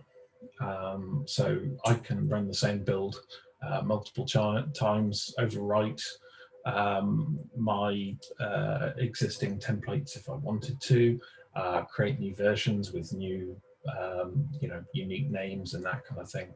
But it is repeatable. I should get the same results out, ideally, every time I run it. Except, of course, you know, the number of updates. The number of updates is going to change. I have to say, with Larry's comment about getting rid of JSON, yeah, you know, I'm more familiar with JSON than I am with HCL, which is why I'm, you know, all of mine are in JSON. I kind of understand it and understand the structure. But, you know, I think I can also understand why HashiCorp are pushing to use their own language, and in fact there are some benefits to doing it as well. So from what I've been looking at so far, the kind of the support for, if you like, the kind of manipulation of variables and producing, I suppose, fairly dynamic builds is better and greater using HCL than it is with JSON. But, you know, I'm a way off doing it yet. So yeah, it's repeatable, it's extensible. You can, as we'll come on to, and as I'll show in a minute, there are scripts that you can add into your provisioning process to further customize your images. There are various extra provisioners you can install, one of which very useful for applying Windows updates. So I'll touch on that later as well. And of course, you can, you know, you can script and schedule these builds to occur because it's a command line tool, very easy to use. It's quite easy to do scheduling and scripting. And hopefully, if I get time, I'll also come on to that later. So what's in a template? I'm not going to spend long on this. As I mentioned, they can be JSON or HCL. Your minimum requirements for something to work is you need basically a section. In HCL it's called a source, but in JSON it's basically a builder definition, and that is literally just the definition for what it is you want to create and how you the Packer to build it. And my first demo is literally just going to show you a very, very simple creation of an image using that. I mean, end to end, it kind of takes about 10 minutes for it to kind of install it and everything like that. But you know, we'll kick it off and leave it running while I do the other demos as well. Some more advanced use cases include things like adding user variables and environment variables, and also, as I mentioned, adding provisioners for applying updates and executing scripts.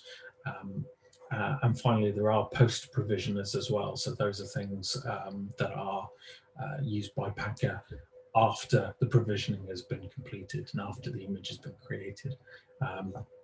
One I tend to use is literally just to output the, if you like, the inventory of what Packer has created into another JSON file, because that's very easy then to pick up and use as part of a wider process or as part of another script. So without too much further ado, it's going to be demo time. Now, because I have a very big screen, I'm actually going to do it over here. So I will be kind of looking that way. Apologies if it doesn't look like I'm paying attention to anyone, but I will be. So what I've got here is I've got a CentOS 8 host that actually provisioned using one of my own templates. That I've installed Packer on and that I've got a number of files set up on already.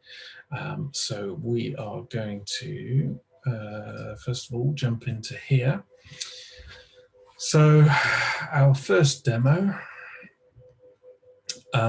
is a very straightforward one. We're using literally just 2 files. Now, one of these is hopefully fairly familiar to a lot of people who've maybe installed or deployed a Linux operating system before. And it's just, it's a kickstart file. It's a fairly straightforward kickstart file. It's used in automated deployments of Linux OSs. It just defines a very basic configuration for CentOS, a number of packages to install, some things to ignore because we're putting it into a VM, we don't need all that firmware, and that's literally it.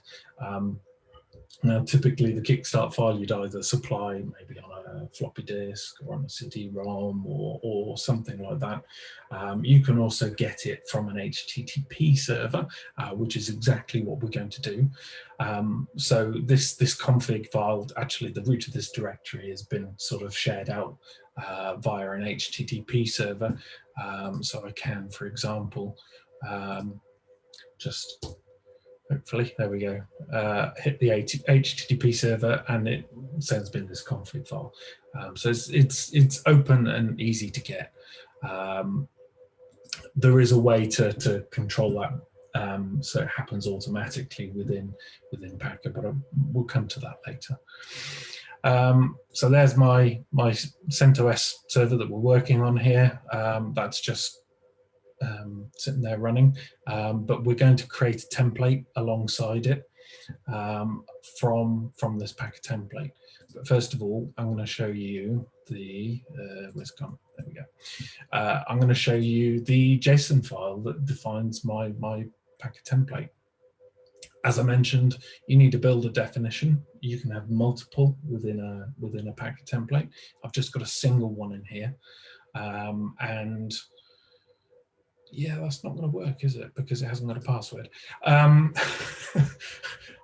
didn't want to put the passwords in Git. It's a good job I checked that. But within here, basically, all of these options simply define hardware options for the VM that's going to be created. So I've got objects here for my data center, my cluster. I've told Packer that we're building it as a vSphere ISO image. It's obviously got the vCenter name. There's some various hardware settings here.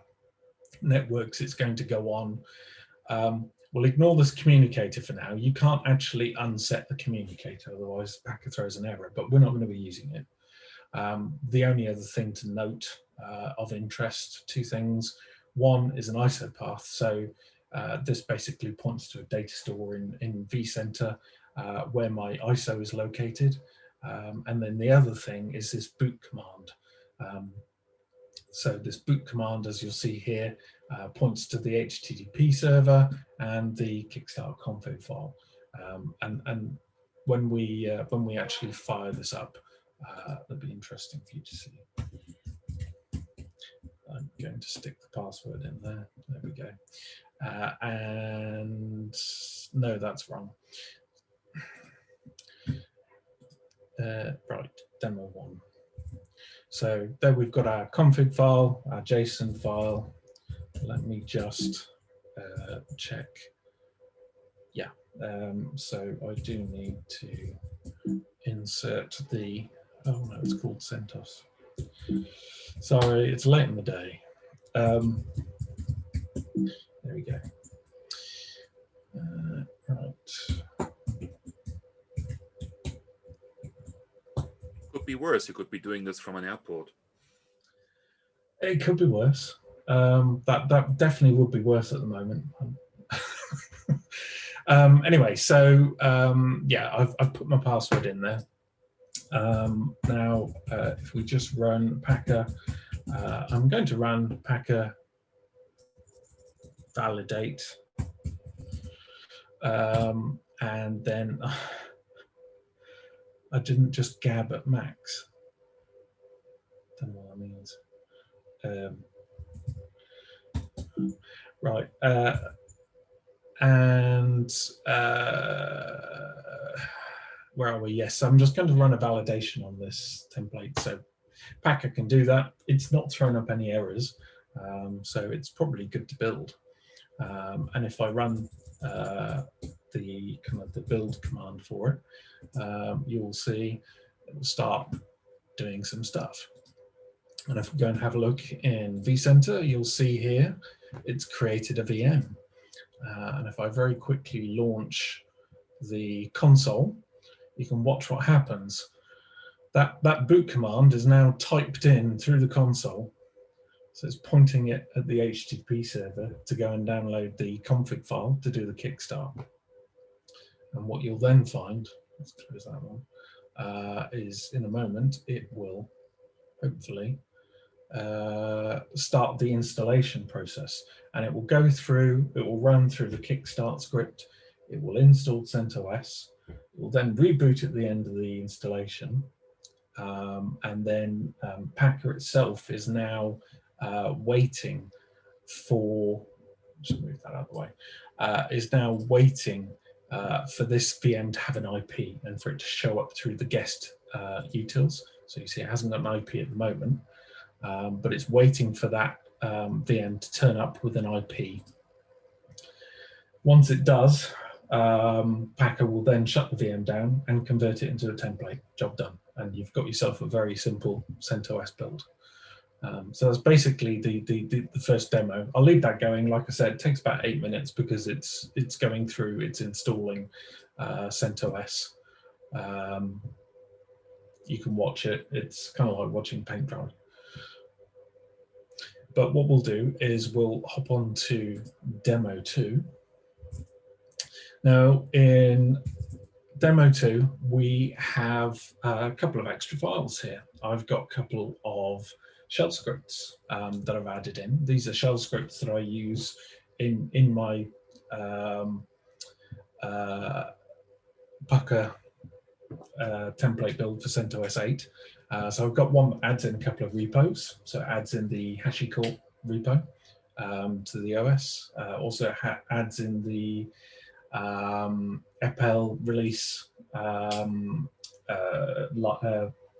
repo, which is the kind of the enterprise Red Hat repository, and it also adds in salt stack as well, because I'm doing a bit of playing with that. So those are kind of added in as part of that script. So those scripts are fairly straightforward. Let's have a quick look. So if we go in here, so you see very simple shell script, just adds in the repos. Another one that configures SSH. So basically turns off root logging. So you're not allowed to log into SSH via root. And these will get run on the machine after it starts up. So a slight change in our kickstart config. Cool, thanks for sharing. Larry's just popped his repo in the chat if anyone wants to go and have a look at that.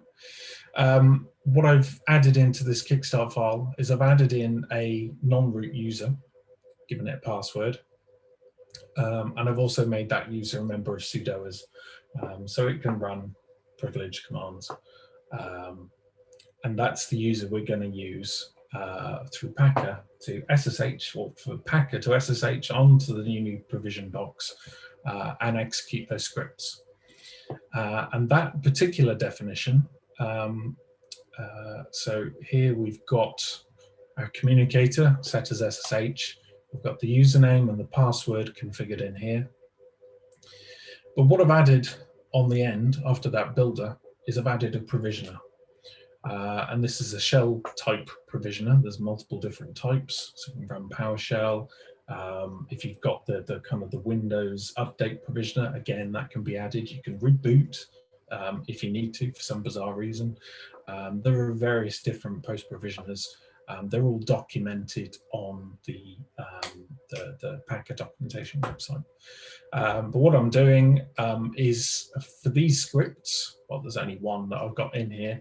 I am basically calling it with a sudo command, which yeah, is kind of redundant because it's got sudo in the script, but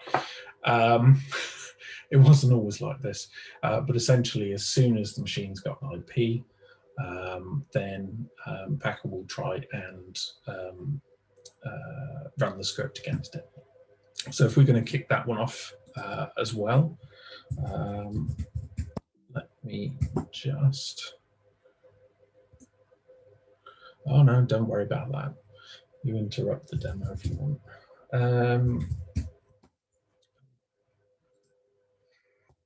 I did Vim, didn't I? Definitely need that. No, I did more. Anyway, right. I'm having a day. There we go. Insert. Stick the password in. Right. So I'm not going to bother validating this because, well, I ran it earlier and it worked. So if it all goes horribly wrong, then I'm just going to look a bit stupid. But it shouldn't not work. So again, we're firing off Packer again. And what we should see, there we go, demo 2 is now running, and it will go through the same process. It will momentarily, it will fire in the path to the kickstart config. It will go through, it will run that. Of course, we'll have a non-root user on there now, which Packer will then use to authenticate into the OS and execute the script. And hopefully if this finishes before we do, then I'll be able to show you the kind of the output. You'll be able to see that it's run the script. So third quick demo. If we go back into here, now what we're going to introduce is we're going to introduce some variables. So I've got a few more scripts in here. No particular reason for that. I was just getting carried away earlier. The kickstart config is the same as it was before. But if we have a look at the the actual template file itself, you'll notice I've defined a whole bunch of variables up the top here. Now, some of these are, I suppose, what you would call local variables. So for example, CPU count, memory count, I've declared them as variables, and they are then consumed further down in the template using this kind of handlebar notation. Now, within the builder itself, you can only use the user type variables. So they have to be declared somewhere, either up here or in a separate file. These variables have to be declared so that they can be consumed. So most of the options in here, you'll see I've I've effectively parameterized them. So CPU, memory, disk size, all of that, even the ISO path, the ISO file, the ISO data store, all of this is now been parameterized. However, if you're very quick at counting, you will notice the number of variables I've defined up here does not match the number of variables I've used down here. And that is because some of them are in an external file. So I wanted to be able to show you that that's a possibility as well. One thing you'll also notice is that I've defined a variable here, and actually there's a handlebar notation in here as well. So this is actually an environment variable that it's going to pull in from the environment it's running in. So the Linux user and the Linux pass are going to be environment variables that it will read from the environment and populate with that value. The other file to point you at is this one. So all of my vCenter stuff, it's kind of, if you like, common settings, common to all of the templates. So I've actually got this separated out in a different variable file. And as you can see, it's pulling in those variables from the environment itself. So if we go and have a look and see how this works, so we pop over to here. If I just do echo Linux pass, you'll see in the environment, I've actually got Linux pass already set up as an environment variable. And all of the vCenter connection details, those are all listed as environment variables as well. And so what happens when we run Packer is that it will pull in those environment variables into the variable definitions. And then when it comes to running the builder, it's got all those variables. So you can actually, then especially if you have multiple builders, you can reuse some of the values without having to explicitly set them. The other plus point in doing it this way is that I could very easily publish this template without actually exposing what my password is out on the internet. So what I'm going to do is I'm going to specify the variable file that I want to include alongside the actual template itself. What did I forget there? Quotes, probably. No. Oh, yeah, I forgot to include the build verb. My bad. There we go. So again, as you'll see, we should have number 3 that's being fired up as well. And it's basically going to be an almost identical copy of number 2. But what I've done instead is I've used variables. By the way, I've got all of these files are available in a repo. I'll share at the end if you want to try them out. Now, the very final demonstration I want to go through, and you'll see demo 1 has finished now. It's been converted into a template. So if I very quickly go and have a look at demo 1, you'll see finished after 8 minutes, 17 seconds. Waited for an IP, so got that from DHCP, connected to SSH, then just shut down the VM, basically, and it's done. The other one, number 2, yeah, it's still installing, but what we'll see here in a minute is that it will run through the scripts I've told it to run through before it shuts the machine down.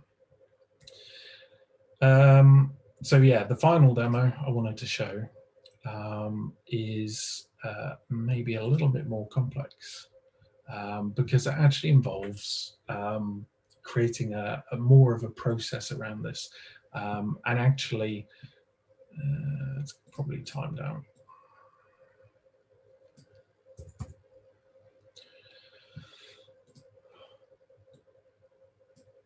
Ooh, come on. Here we go. Yeah, log me out.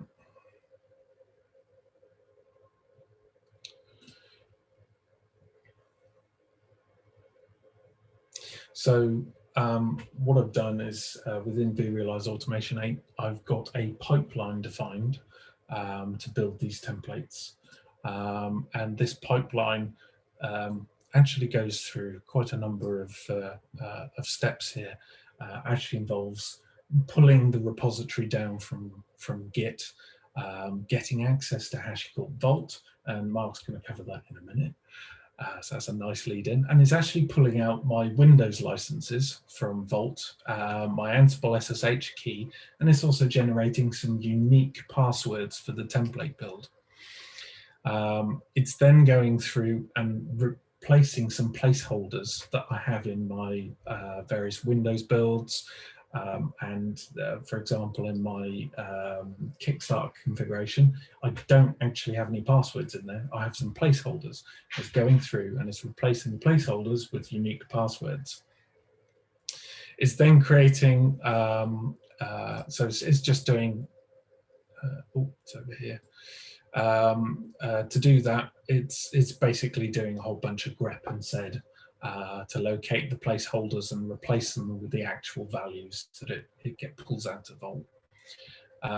We're also then creating some variables, environment variables, basically ready for the execution. So I'm including things like the repository is coming from the branch, the build version, and things like that.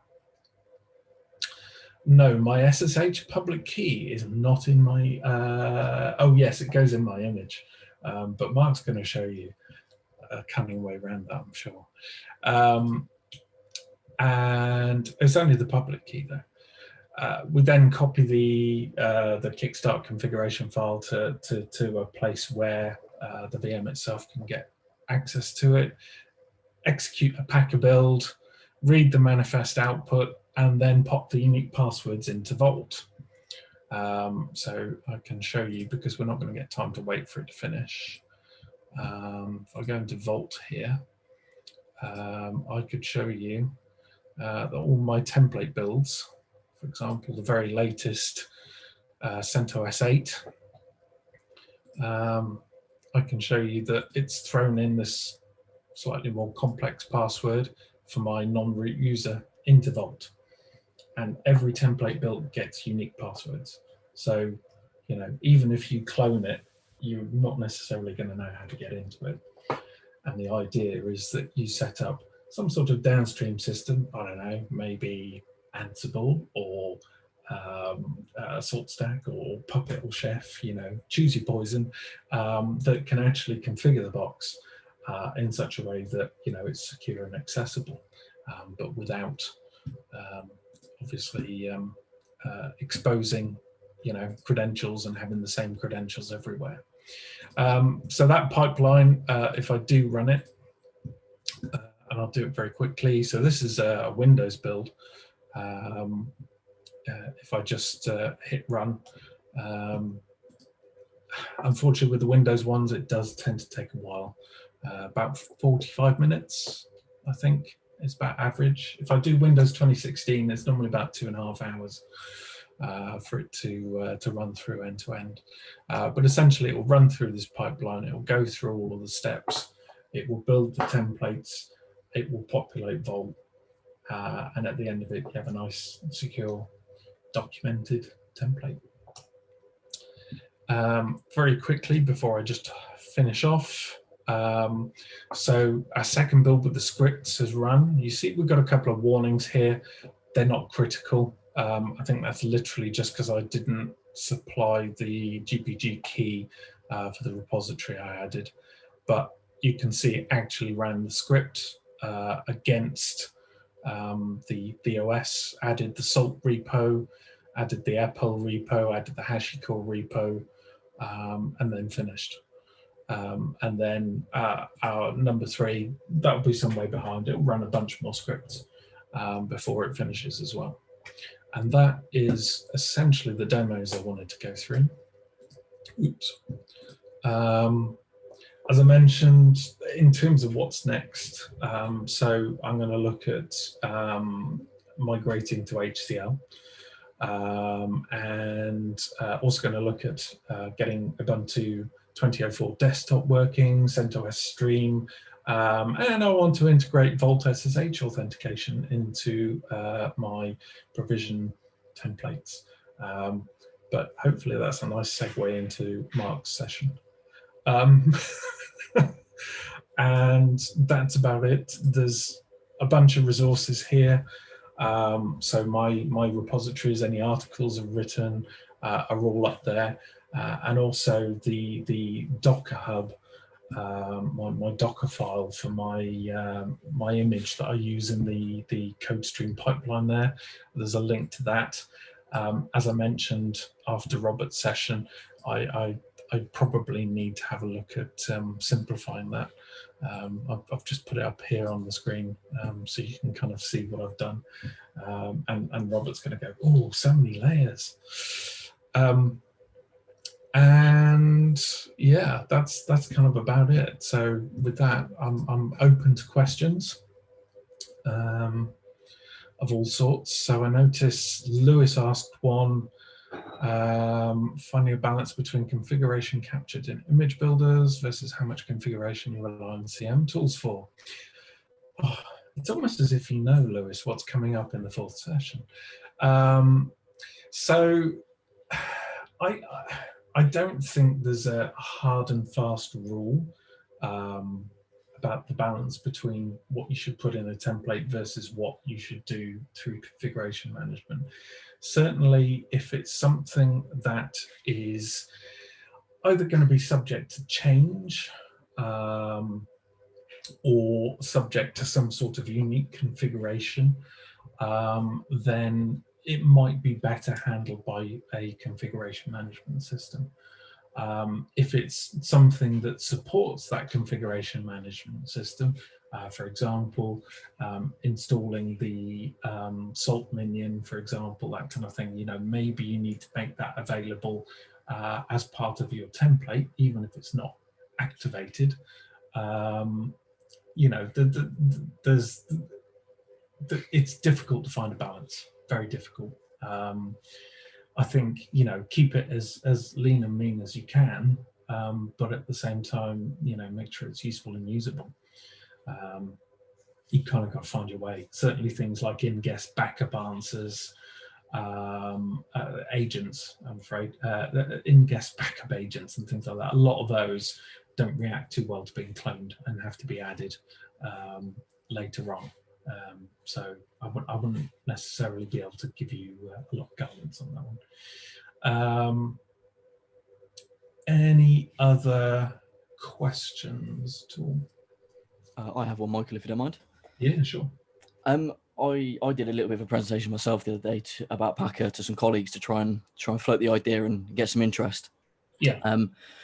One of the questions that did come up, which kind of relates to your why slide, and I had a bit of trouble answering the question, so I'll be interested in what you say to this one. But they basically said, well, why wouldn't we just carry on using system-centered configuration manager to build templates? And I pulled the same face that Mark just did when they said that. But I really struggled to come up with a professional answer to that. So I'd be quite keen to just get your opinion really as to how you'd go about sort of saying why this is better than Packer. So it's been a while since I've used System Center Configuration Manager. I found it to be quite a tricky tool to work with. partly because I mean my customer was using it, and that was the thing they used to configure Windows servers, you know, post deployment and things like that.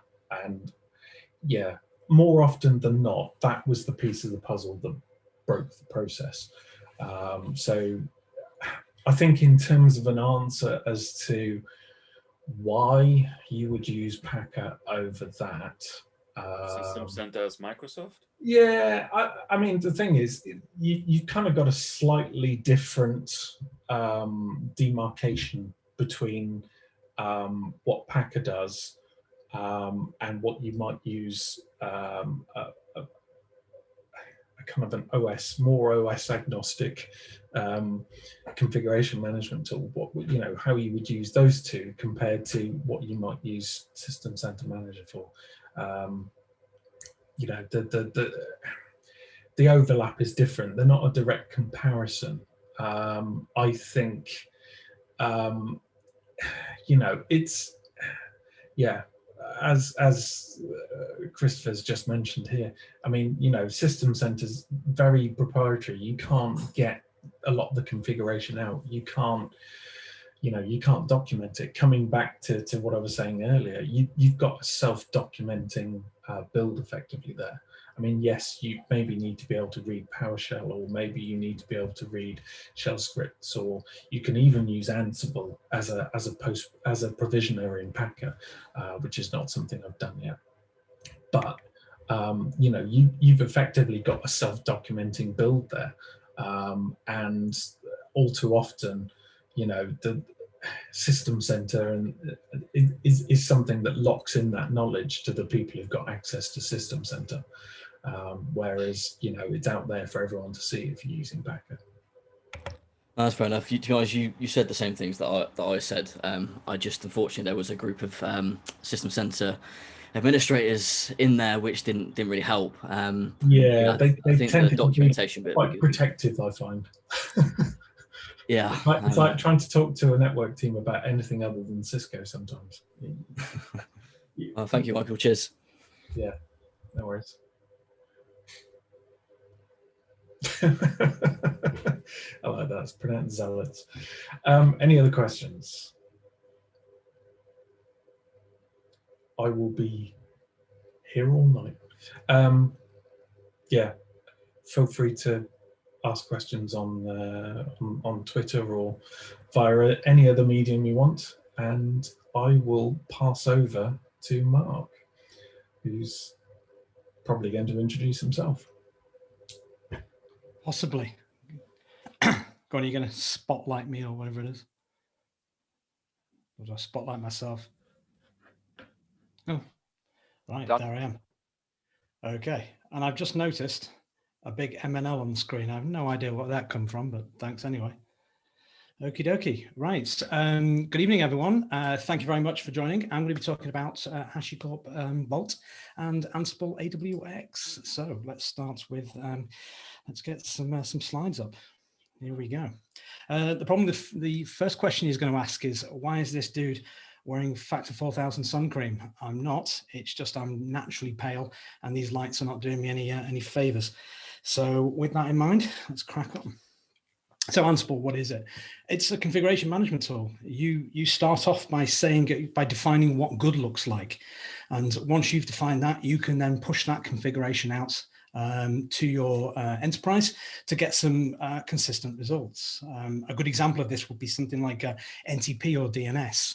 I've lost track of the amount of times I've been to clients, and you go to look at a bunch of servers and they've got different NTP and different DNS, and not by design. And then they start telling you about the gremlins in the system, and they can't understand why AD doesn't work or something or other. And you think you'd be a prime candidate for configuration management. But also you can use it for other stuff. If you, we're all automation people here, so you've probably come across VRA quite a lot in the past. And, you know, you used to be able to automate your infrastructure, your compute, your storage and stuff. But then you'd do a lot of things with software components. You push out some amazing apps that you'd automate. But once those applications have been automated and pushed out, VRA doesn't really know what the state of them is. It doesn't know if you've pushed out 3 web servers, if one of those servers is dead and somebody killed the load balancer or whatever. So if you use something like configuration management, it can track that state for you, and it can keep your environment consistent. At its core, Ansible is basically a command line tool based on Python. So you can run it from the command line and target an inventory, which could be one host. It could be a few hosts in a file with some IP addresses, and you can say, look, this is my playbook. It's written in YAML. I'm going to fire it at you, and I want you to go off and do whatever that is. So maybe it's install Apache on 3 boxes, or Apache and MySQL on another box, and some load balancer stuff. So it's actually, very quite powerful. As well as coming on the command line, it does also come with some GUI, some nice GUI front ends. So you've got AWX, which is I ought to say the upstream, but I never get this right. This is one of those questions you see on VCAP exams. Which one's the upstream and the downstream? And even though I've got 50% chance of getting it right, I always seem to get that question wrong. I think it's the upstream version, and that's where all your development stuff comes in. And it's bleeding edge, so much so that you can install the latest, greatest AWX sometimes, and you'll find it doesn't boot or it doesn't work. So all the development's done there, and then it's pushed into Tower, which is Red Hat's subscriber model. You pay for it, it's supported, and it's a lot more stable. But we're going to be dealing with AWX in the lab because it's free, quite frankly, and I use it a lot in my lab at the moment. And one of the biggest reasons is as well as having all these funky tools for the enterprise, it's you can use it in the lab. And I don't know about you guys, but I recently had a child. And when I manage to steal some lab time, I don't want to spend it patching servers or making sure my NTP configuration is consistent. I want to be adding value or playing with new stuff. So Ansible can really help me with that. And then we're going to be talking about HashiCorp Vault, which is their secrets management tool, for those of you who are not familiar with it. And I wouldn't think of secrets as passwords. It can include credentials, but it can also include SSL certificates, OpenSSH keys, and Kubernetes secrets and stuff. And it really does do a hell of a lot. Like AWX, it's also free, which is another reason why I love it in the lab. There is a paid for enterprise version, I should probably mention. To install Ansible AWX, it's quite difficult. There's some Docker stuff which we're going to go into later in the demo, and there's also it's quite tricky. It's you can spend an hour or two or something like that getting up and running, but once it's up and running, it does work quite well. Vault's simply just a binary. Whether you run it as an agent or as in server mode, it's still a binary, and getting that up and running is super simple. Recently, HashiCorp put a few repos together, so regardless of whatever your poison is for your Linux distribution, it's you can just basically apt-get install or yum install, wants you to find your repo, and you're off to the races. So really up and simple to get ready, to get working. So to get them to work together, Ansible talks about its hosts. So a host could be a VM on your private cloud. It could be in Azure, it could be in AWS, it could be some physical tin somewhere, and it needs to connect to these workloads. And one of the things I love about Ansible is it's agentless. So there are some configuration management tools out there that might require an agent, which is just more hassle to put on there. If you've got an estate with 10,000 machines spread all over the place, how are you going to get around them all to put that agent on? I mean, that's why you need configuration management, I guess. But it's something you could put into a Packer image. That's great. But what about your existing infrastructure or some some tin or something like that? So it's agentless, and it connects to these hosts, and it does it by typically SSH or WinRM. I've got to be honest with you, I'm not a fan of the WinRM route for Windows. There's some proper dark arts getting that up and running. I've tried a few times and of varying degrees of success, and I always prefer SSH, because then I've got my Linux hosts, I've got my Windows hosts, I've got my network devices. They're all using SSH, so that's super handy. But then you've got the next question is, well, after I've connected to these hosts, when I want to do something, if I want to remediate something, if I notice that OpenSSL is missing or Apache is missing from that box, if I go to remediate that and install it, then I'm going to need some supervisor credentials. I'm going to need, if it's Linux, I'm going to need a root and password, or Windows administrator account and some password details. How do I get those? How do I become root, to use Ansible's parlance? How do I become root, or how do I become administrator? Well, we can tell Ansible these credentials. We can store them in there, but that's a bit clunky. It's not very elegant. It's also not very secure. So there's got to be a better way we can do that. So our first challenge is, with Ansible, where do we store our credentials? And we're going to use Vault as our single source of truth. We're going to store all our credentials in there, but we still need to configure a way for Ansible, in this case AWS or Tower, to be able to reach out to Vault, get those credentials back, and then carry on with its playbook and installing its software or remediating. And once it's done that, I mean, the future goal is really if Vault can turn around and say, okay, well, here's your credentials. You've got them for the next 3 minutes. Just to let you know, I'm going to change those afterwards. And that's a very much something I'm looking at in the near future, but certainly definitely possible with Vault. We've also got 2 other challenges that Vault's going to be able to help us with, which apply not only to our admins, but also to Ansible itself. We've all done it. You've either in your lab or you've been in a workplace, you need to connect to a server and you SSH into it. And the first thing it says is, we can't validate the authenticity of this box. We don't know about it. And we've all been there. We've just clicked yes. You could be working at, a supermarket chain type thing. You could be working in defense or banking. Doesn't really matter. We've all clicked yes, because we all need to get on that server. And yet we all know it's not, really that secure. Is this server genuine? Is it pucker? Is there a man in the middle attack going on? But we all click yes and plod on anyway. So what methods can we use to, get to a scenario where we implicitly trust that host? We trust a third party like Vault. It trusts the host, so we trust the host. And that's the sort of thing that the Vault and Ansible can work on. And we're going to show you how to do that. And the last one is how do we connect securely to our hosts without passwords? Michael talks in his previous thing about, well, we can put the public key in our Packer images. And again, that's great. So if you've got VMs and the private cloud that have generated from that Packer image, that's wonderful. But if not, what if it's not? What if these are existing machines that are out there in the enterprise? Well, typically, if I've got to connect to a box and I can't use username and password, or I want to use public key, I would use the SSH copy ID and I'd copy my key on there. Well, we've got 2 problems with that. The first one is, if that's 1 or 5 boxes, that's going to be great. If I've got to deal with 500 boxes over, a certain amount of time, that's going to get old real quick.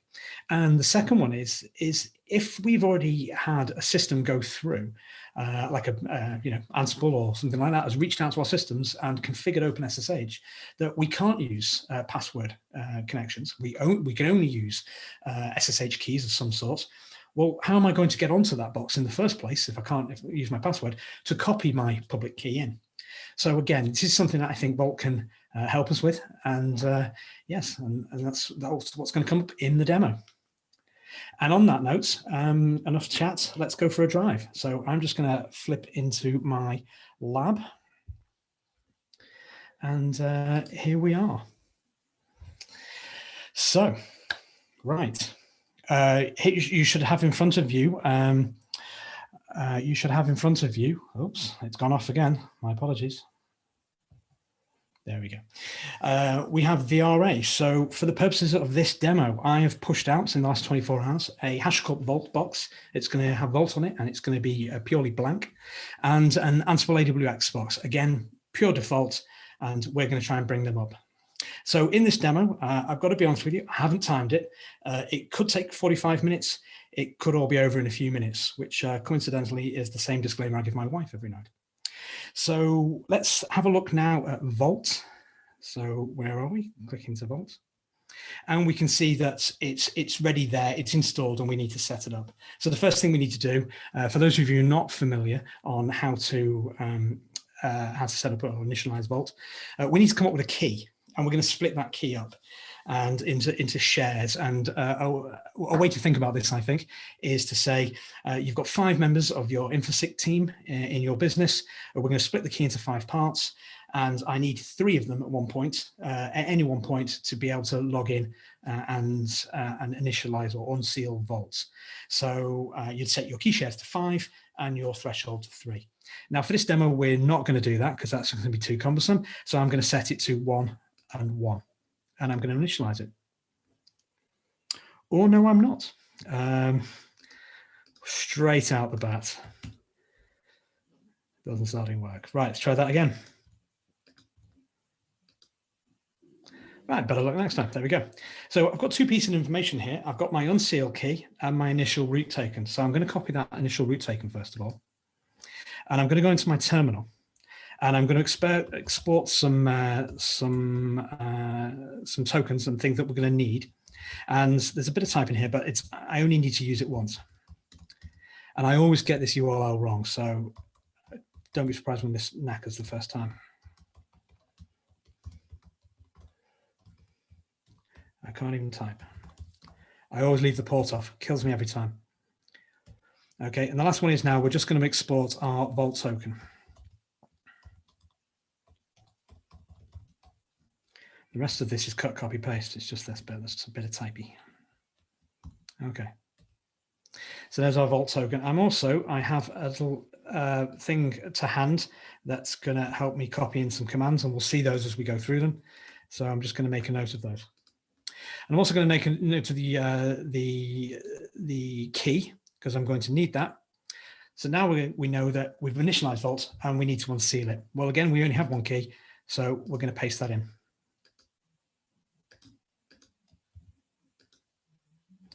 And there we go. Vault is now unsealed.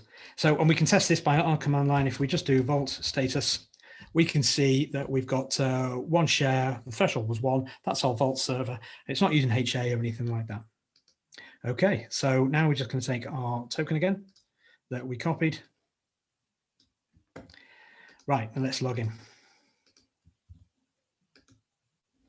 Okay, so there we go. We're looking at a brand new installation. There's nothing there. There's no secrets engine. There's no auth. There's no nothing. So the first thing we want to do is, because we're going to be storing our credentials in there, is we're going to want to create a key value store. There's 2 of these you can do, key value 1 or 2. And 2 just allows versioning. The API to put stuff in and get stuff out is a little different. But if you wanted to, say, store credentials for a machine now and then continue storing them, and you want to be able to go back and look at previous versions of your secret, that would be a good way of doing it. You'd use version 2 for that. This is quite simple what we're going to do. We're going to enable a secrets engine. It's version 1. So I'm going to look at back at my command history, or my command thing. We're going to take our first command, and we're going to enable our engine, and we're going to put it on a mount path of credentials. And we see that's been successful. And then we're going to add some details. We've only got one workload we're going to be working in, which I'll have a look at in a second. So here in vSphere, in my development cluster, I've got a Vault box, I've got my Ansible box, and I've got my workload box, which is we're going to be using for doing all our testing. Okay, so now let's have a look at Ansible, and we should see, again, it's going to be a brand new install. There's going to be nothing in there.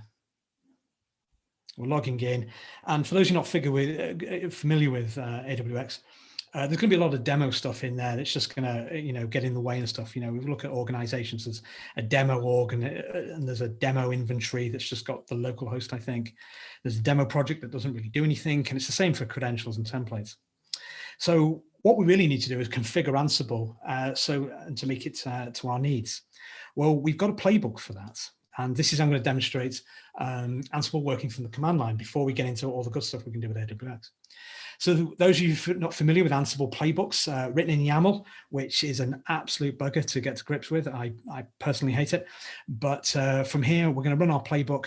We're going to define an organization, one of our own inventories. We're going to add our host that is already in vSphere. We're going to create a group called Linux, and we're going to add our host to that. And we're going to add 2 credentials. And the first credential is going to be our machine credential. And this is how Ansible is going to talk to each host. And this is before it's done anything like remediated anything or installed any software. To do that, it's going to take in the contents of my private key, which is on this box. And it's going to do that by slurping the file. It's then going to create another credential. So our project in Ansible, which is, roughly that's going to hold all our YAML files. Well, they're held out in GitHub. So the project is going to have a credential, and that credential is going to know how to talk to Git, and it's going to go from there. Hold on one second. I see something just died. Right, and we're off. The next thing we're going to do is we're going to create a project, a team, and then we're going to remove all that demo stuff. So let's get onto our command line. Let's copy that command in and let's get going. So we're going to paste our command in. Now this usually takes a couple of seconds to get working. So while it's doing that,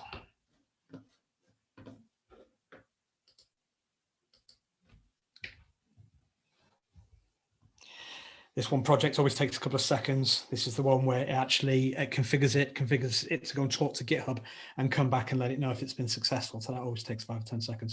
It's a bit of a pain. And once that's done, we're then going to go into AWX. We're going to see what it's done, and then we're going to kick our first job off.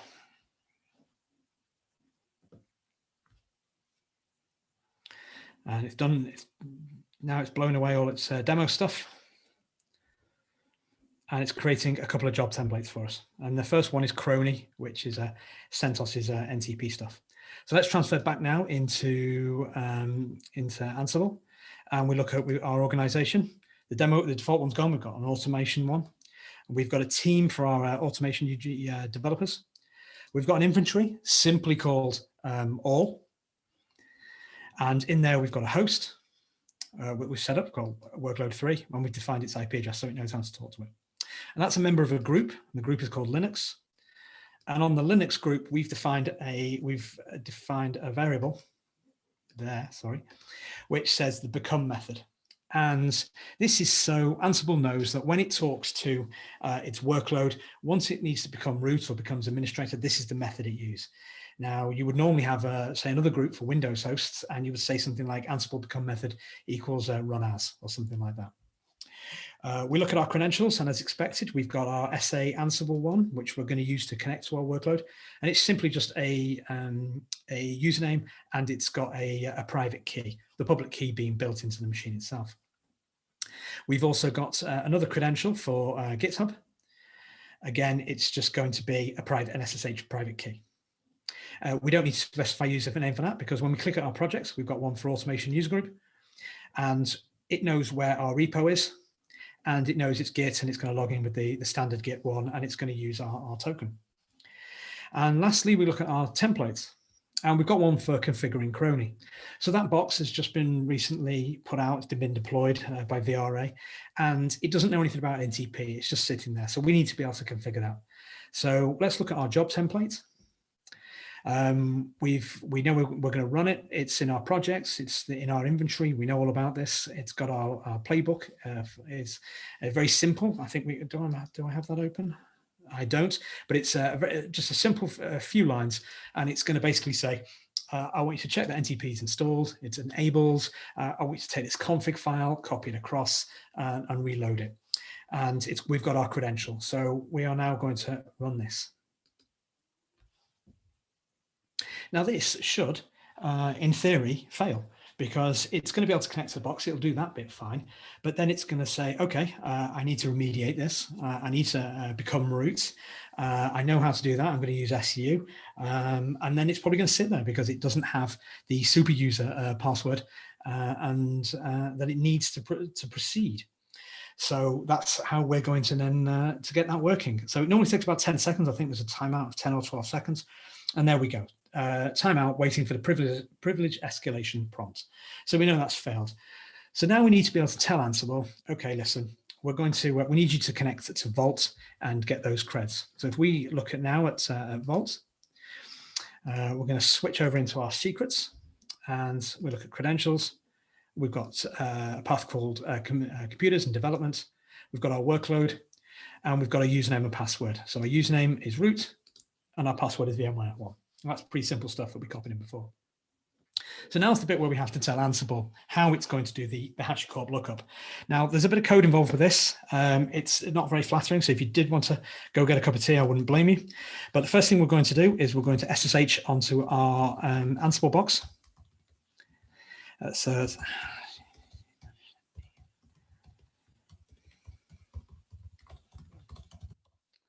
I think I've spelled something wrong there, but we'll give it a go. And straight away, we have our first problem that we were talking about before. I know that box is genuine, it's Pucker because I provisioned it, but straight away we can't trust it because it's coming up with that error. So as we talked about before, we're going to click yes, we're going to proceed. We're going to type our password in. And we're off. Okie dokie. So what we're going to have to do to get this working, and it's a bit laborious, but you only have to do this once. And the HashiCorp lookup tool works in a Python virtual environment. So we're going to very quickly create one of those. And then we've got 2 Docker containers. We're going to take our virtual environment and we're going to copy it into those Docker containers. And then we're going to do some more stuff in Ansible. And then we're going to be able to rerun that job. And it should say, hey, we're all good. So let's just go back now. So first of all, I'm going to install the bits I need for my virtual environment because they're not installed. So that's going to use Yum to do that. It's going to fly off and it's going to talk to the internet or Artifactory or wherever that box gets its updates from. I can't quite remember. And I'm going to copy in the next command as it does it. Oh, that's nice and quick. So now we're going to create a virtual environment and I'm just going to call it Hobbit Cloud. And off it goes. And it's going to get some more goodies and it's going to download and it's going to take the pip installer. Next, I'm going to, again, call it my Python 3. We'll bring that in. And off we go. That's actually created our environment. And now I need our modules. And I only need 3. PSUtil, the HVAC, which is the HashiCorp lookup tool, and the parser to do with it. So let's copy those in. And then we'll have our virtual environment done. Now you see one of the things it's also installed there is a tool called Certify. Now if my Vault was HTTPS secured, it's not at the moment, but if it was, you would have to use Certify in that virtual environment. You'd have to throw a PEM file in there and saying, look, you know, you could have, this is the root for these certificates. Otherwise, every time your job kicked off, it's going to reach out to Vault and Ansible's going to go, hey, I don't know who these guys are. You need to tell me more about this. So we'll just quick parser in. And we'll head into the right folder. Okay, so now it's a bit where we need to do the Docker bit, and it's very quickly, we're just going to bring up our Docker containers. Now with AWX, you only need to know about 2, and that's the AWX task and the AWX web. So we've got our container numbers there. So now we're going to just, first of all, copy in our CP command. I've been doing this all day. I'm literally too tired to type, sorry. Let's copy that in.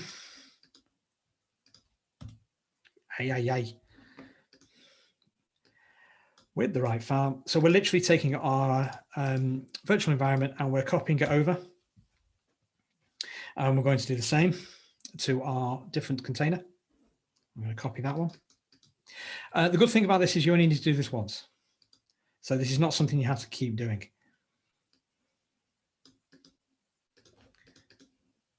There you go. Okay, and we're done. And the last thing I forgot to do last time I did this is I forgot to log out. So now what we've got to do is we've got to just do some stuff with Ansible to tell it a little bit about what we need to do. We've got to tell it about our new virtual environment that we've just created. So the way we're going to do this is we're going to, if you look in the organization, if you edit it, it will ask you, you'll see nothing in there about virtual environments. And this is some proper Legends of Zelda stuff. It took me a while to find this one out. It absolutely killed me. So I'll go into the system and I'm going to list ones of our custom VMs, and that's Hobbit Cloud. Yep, that's right. And I'm going to click Save.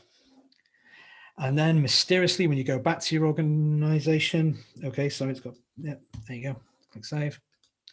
And then when you go back to your organization and you go to edit it, and we edit it, voila, we've got our Hobbit Cloud Ansible environments. That drove me absolutely bonkers when I first went into that. Okay, so we've done that. We need to create our credentials now. First one is a credential type. Again, this is only something you're going to do once. So it's our HashiCorp Vault. And we're going to copy in our fields, which take our injector. So I'm going to copy these in, and then there's going to be, I'm going to give you some pearls of wisdom about using the root token, which, if you haven't guessed, is bad. So we're going to save those. So I'm using, because we're low on time at the moment, I'm using the root token for basically all of this. This is a major no-no. You wouldn't do this in production. You probably wouldn't. You're doing it in your home lab. In terms of evilness, it's probably up there with that that young chick from The Ring. It's not good at all. So I can imagine there's probably some HashiCorp dudes who are watching this now going, that's shocking stuff. And typically what you would do is you would have, for machine-to-machine authentication, what we're doing now is you'd use a app role, which you would have an app role ID and a secret ID. And it's kind of like username and password, but not quite. And you would use that, and you certainly wouldn't be using the root token. But I'm short on time as it is. I definitely don't have time to go through all that. But just take my word for it that using the root token is bad. So we've got our credential type defined. So now we're going to actually create our credential. We're going to need this. So name, HashiCorp Vault, because we're nothing if we're not original. Select our organization, which is our standard one, and select our credential type. We're going to type Hashi, Vault, and click select. So the URL, it's the standard one we had from before. And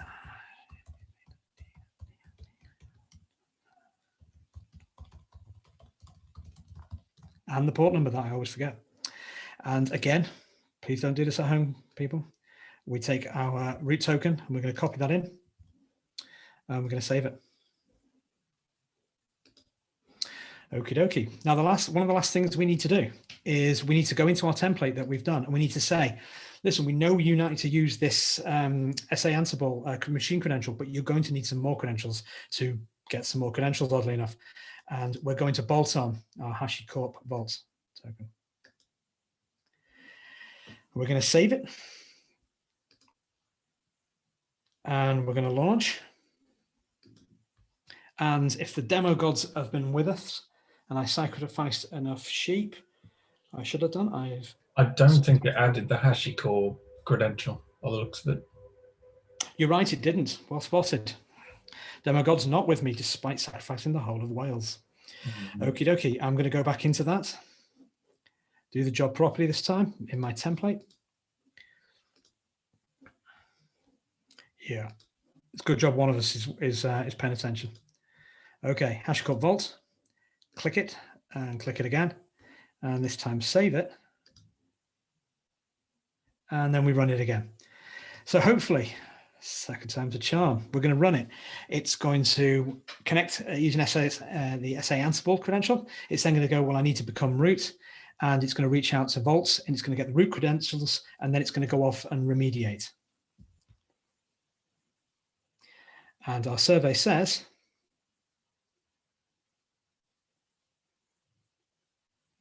the third option is it just sits there and does nothing all day. And it failed.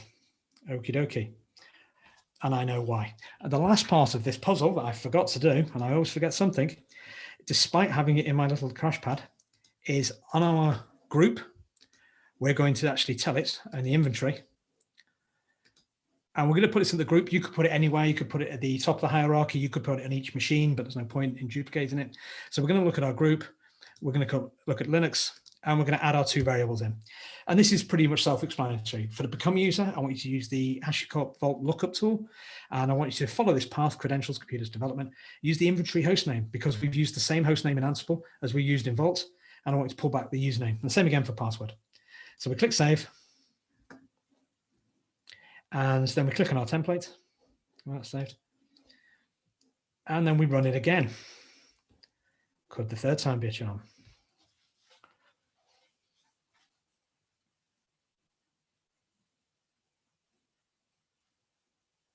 Come on, let's get going. So again, it's connection, it's using SA Ansible. I think we know if it takes a while, it's not done it.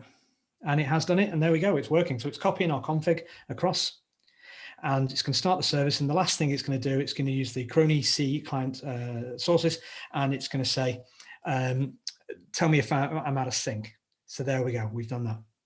And that's how we retrieve our creds from Vault. Okay, so we've got 20 minutes left, and we need to look at our next challenge that we've got. And I want to go back to that one where we connected to our Ansible server, and we came up with that prompt that said, you know, this isn't trusted. We need to look at how we can get around that. So we're going to, I'm just going to move some stuff around on my desktop. Give me 1 second. So this one now, we're going to talk to Vault, and we're going to mount another secrets engine, but this time it's not going to be credentials one, it's going to be SSH. And the beauty about these engines is we can actually have more than one, as long as they're at different mount points. So we look at our host, and we're going to enable our secrets engine, and we're going to mount it at the SSH host signer. And we're going to be using this to sign our SSH hosts. And that's been successful, as we would hope it would. Now we're going to create a CA. So we're going to actually have our own CA in Vault, and we're going to ask it to create one, and it's going to spit out the public key. Now this usually takes 5 or 10 seconds because it's doing some cryptographic stuff with some numbers, and it's going to spit out our public key. Now we're going to need to take a note of that, but we don't need to do it right now. We're going to change the TTL on our hosts, because I really don't want my hosts dying out. If my hosts live for 5 years, I don't particularly want them having to rekey their stuff in about a year's time. So I'm just going to set it to something ridiculous like 10 years. That you're never going to need that, but it's it's just a lot easier. Now, when Ansible or whatever tool we're going to use is going to speak to Vault, what we're going to ask it to do is going to say, okay, my workload, every box running OpenSSH, it has a host key. It has a host public key. I want to take that host public key and I want you to sign it for me, Vault, and I want you to give it back. And I'm going to update my config and I'm going to put it there so that people know that it can trust me because you've signed it and they trust them. So to do that, we're going to use what's called a host role. And we're going to put in there our allowed domains and our TTL and that sort of stuff. So let's just copy in our host role. And that's, again, going to be a success. Now, this is the bit where if we go back to Vault now, we could look at our secrets engine, and we've got one there for SSH host signer, and we've got a host role, and we could look at that and we could say, hey, give me the public key from that, any box you like, and I want to sign it. Now, obviously, that's a very manual process, and if you've got a lot of servers, you're not going to do it that way, even though it's a nice GUI. We don't want to do that. We're going to do an automated way of doing that. And we're going to use Ansible for that, but we're going to come back to this because we're going to be able to do the whole OpenSSH gig in one go. So we've configured our mount point for the SSH engine, and then we're going to create another one because we've got our final challenge as we come to the last 15 minutes.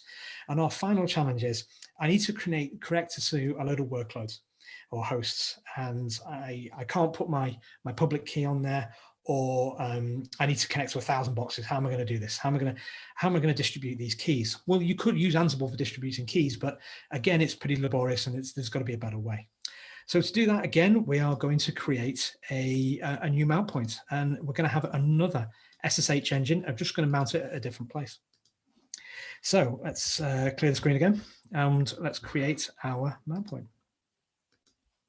So we've enabled that engine, and again, it's been successful. Same thing again, we're going to create a different CA this time, but this is for signing our client keys.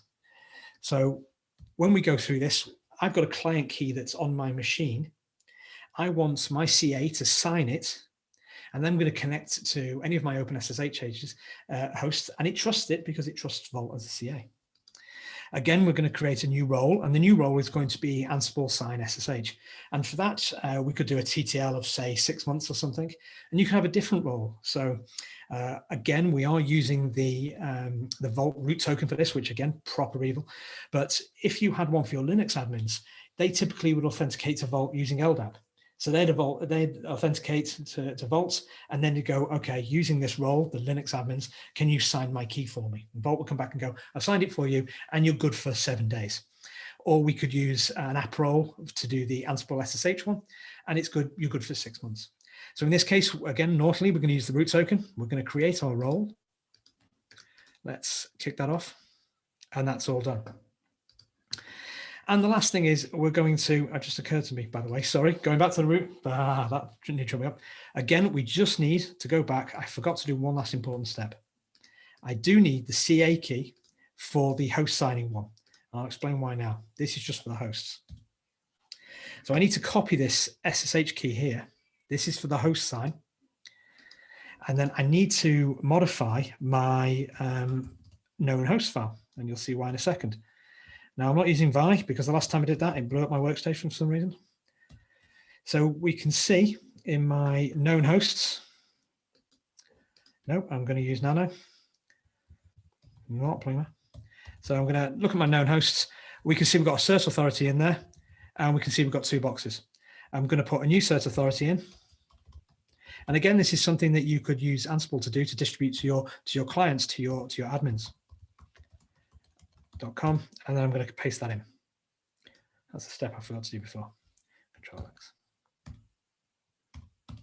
Okie dokie. Right. Let's clear the screen, and then we'll go back to our client. So we're going to read in that SSH CA for the client side. We're going to read that in, and we need to do something with a file. We're going to output it to a PEM. Now, if we look at my local file system, we see we don't have our trusted keys. So let's spit out that CA and shove it as a PEM file. And we see our trusted user CA case PEM. So I need to take that and I need to put that on every OpenSSH box that we've got. So the way I'm going to do that is I'm first of all going to take I'm going to do two birds with one stone. I'm going to take my roots key. I'm going to look at my SSH and I'm going to add that in. I wouldn't bother taking a copy of this because it will be destroyed about 30 seconds after this finishes.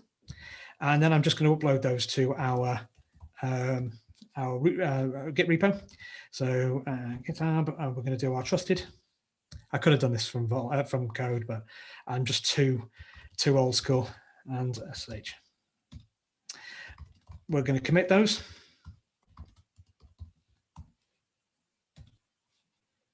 I'm going to push them to our repo. That's a bit worrying. We get a host authenticity question from GitHub. We should probably look into that later. Okie dokie. So that's now is all our files in our repo. Let's look at our SSH playbook. This is the one that we're going to use to configure SSH across our entire enterprise. So the first task is to install SSH, which is pretty obvious, I think. The second one is we're going to slurp the contents of the host key file. So we've got our host key file, which is installed on every box that's got SSH. We're going to take the contents of that and we're going to bring it in. We're going to base64 decode it. We're going to take away the line endings, and we're going to talk to Vault and we're going to say, please, can you sign this key for me? And you're going to give me back a pub key that's been signed. We're going to take that file. We're then going to put it into our destination file, which is at the top, we've put up here. And by the way, sorry, putting Vault tokens and addresses in playbooks is also bad. You would actually define those in Ansible, but again, short on time. We're going to copy our trusted keys file, which is the one we just created. We're going to copy that to the server. And then we're going to copy our SSH config, and we're going to start the service. And the SSH config, you've probably seen 1,000 times before anyway. We're only using listening on IP4, not IP6. I only want you to use this address, not loopback. Here's our signed key file that Vault's just given us back. We want to use that. And then also down at the bottom, we've got our trusted files, our trusted CA keys. So let's kick that off. Let's go back into Vault, and I want to apply that to our entire enterprise. So we're going to go to our templates, assuming, of course, I haven't forgotten anything else. I don't think I have. One last thing we need to do is we need to look at our SSH job, and obviously we need to add our HashiCorp Vault. Okay, come on. There we go. We got it. So we're going to add that, and we're going to kick that off, and hopefully it's going to run. If I've got the right credentials and everything's working as expected, so the job should launch, and it's going to go through our playbook. And hopefully it's going to remediate. It's going to say, okay, you need SSH on. It's going to take that private key. It's going to send it to Vault. It's going to have Vault sign it. It's going to send it back. It's going to put it into the file system. It's going to take that trusted keys that we did before. Okay, so we know the HashiCorp Vault stuff works. We're getting our host key back. We've got the trusted keys. They're on the server now. We've copied the config, and we're off to the races. So now we've just got one last thing to do, and that's test it, really, isn't it? So we go back to our file. So we're going to take our private key. So now I've got the same private key that Ansible's got. And I'm going to ask Vault, because I'm still authenticated, I'm going to ask Vault to sign this for me. This is my client key. So Vault's going to sign that, and it's spatted out to a local file, my public file, which we see. There is my ID RSA Ansible cert pub. Anything .cert pub it's been signed. And we're just going to check that file out using SSH keygen. Let's just check it is what we think it is. So let's look at the file, and we can see it's a signing CA. It's been signed by an RSA using SHA-256, and there's its thumbprint. So we know it's the key that we want. Now that workload that we're going to talk to with that private key, we know that that public key is built into it because, as Michael showed you in his demo, that we've stashed the public key in that Packer template, so we know it's on there. But going forward, do we need that in future? Do we need to have the SSH public key in all our Packer files? And I don't think we do. So let's first of all, let's talk to that box using our standard private key. And straight in, we see that we trust that box. Even though it wasn't in my known hosts, we've trusted it because the cert authority file is in my known host. So that's the first thing. Now, we know we've been able to get in because if we go into the SSH private folder, we can see there's an authorized keys file in there. And if we cat that, there's our SSH public key. Well, what if we remove that? So I'm going to remove that and we're going to log out. Now let's try and log in again. Well, it's failed because there's no public key on there. And one of the parts of our SSH config is to explicitly deny password logins. So how do we get back in? Well, the answer to that is we use our last command, which is we're going to use the private key and the signed public key to get back in. And there we are, we're straight back in. So now we've tested it. We trust the host. We don't need the public key on that machine. We just need the trusted CA keys. Ansible put it there, and Ansible did that by reaching out to Vault and getting the credentials. And that is my demo. I am all done. I hope that has been helpful, and the demo goods were pretty good to me. If there's any questions, I'm down to hear them.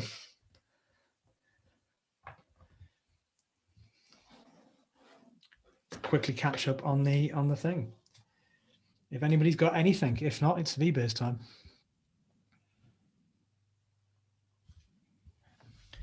Sounds like people are either sleeping or blown away. And I'm counting on the last one. I'll take either. It's all good. Just in time for the Liverpool game. That's what I'm talking about. Priorities. Okay, so if you have got any questions, all the playbooks I've used, I'm going to sanitize them and I'm going to put them in the Auto UG repo. And I think I've either blogged this or I'm going to blog it and stuff. But as if you've got any questions, please reach out to me, ask any questions, and I will try and get you up and running. I think Vault's absolutely a brilliant tool, and so is AWX, and I hope you get to use them. All right, thank you very much. Yes, and just as a closing, tomorrow I think we'll have a post up on the Auto UG website with all this information. We'll try to gather it, so as much as we can tomorrow. So, but I will stop the recording then.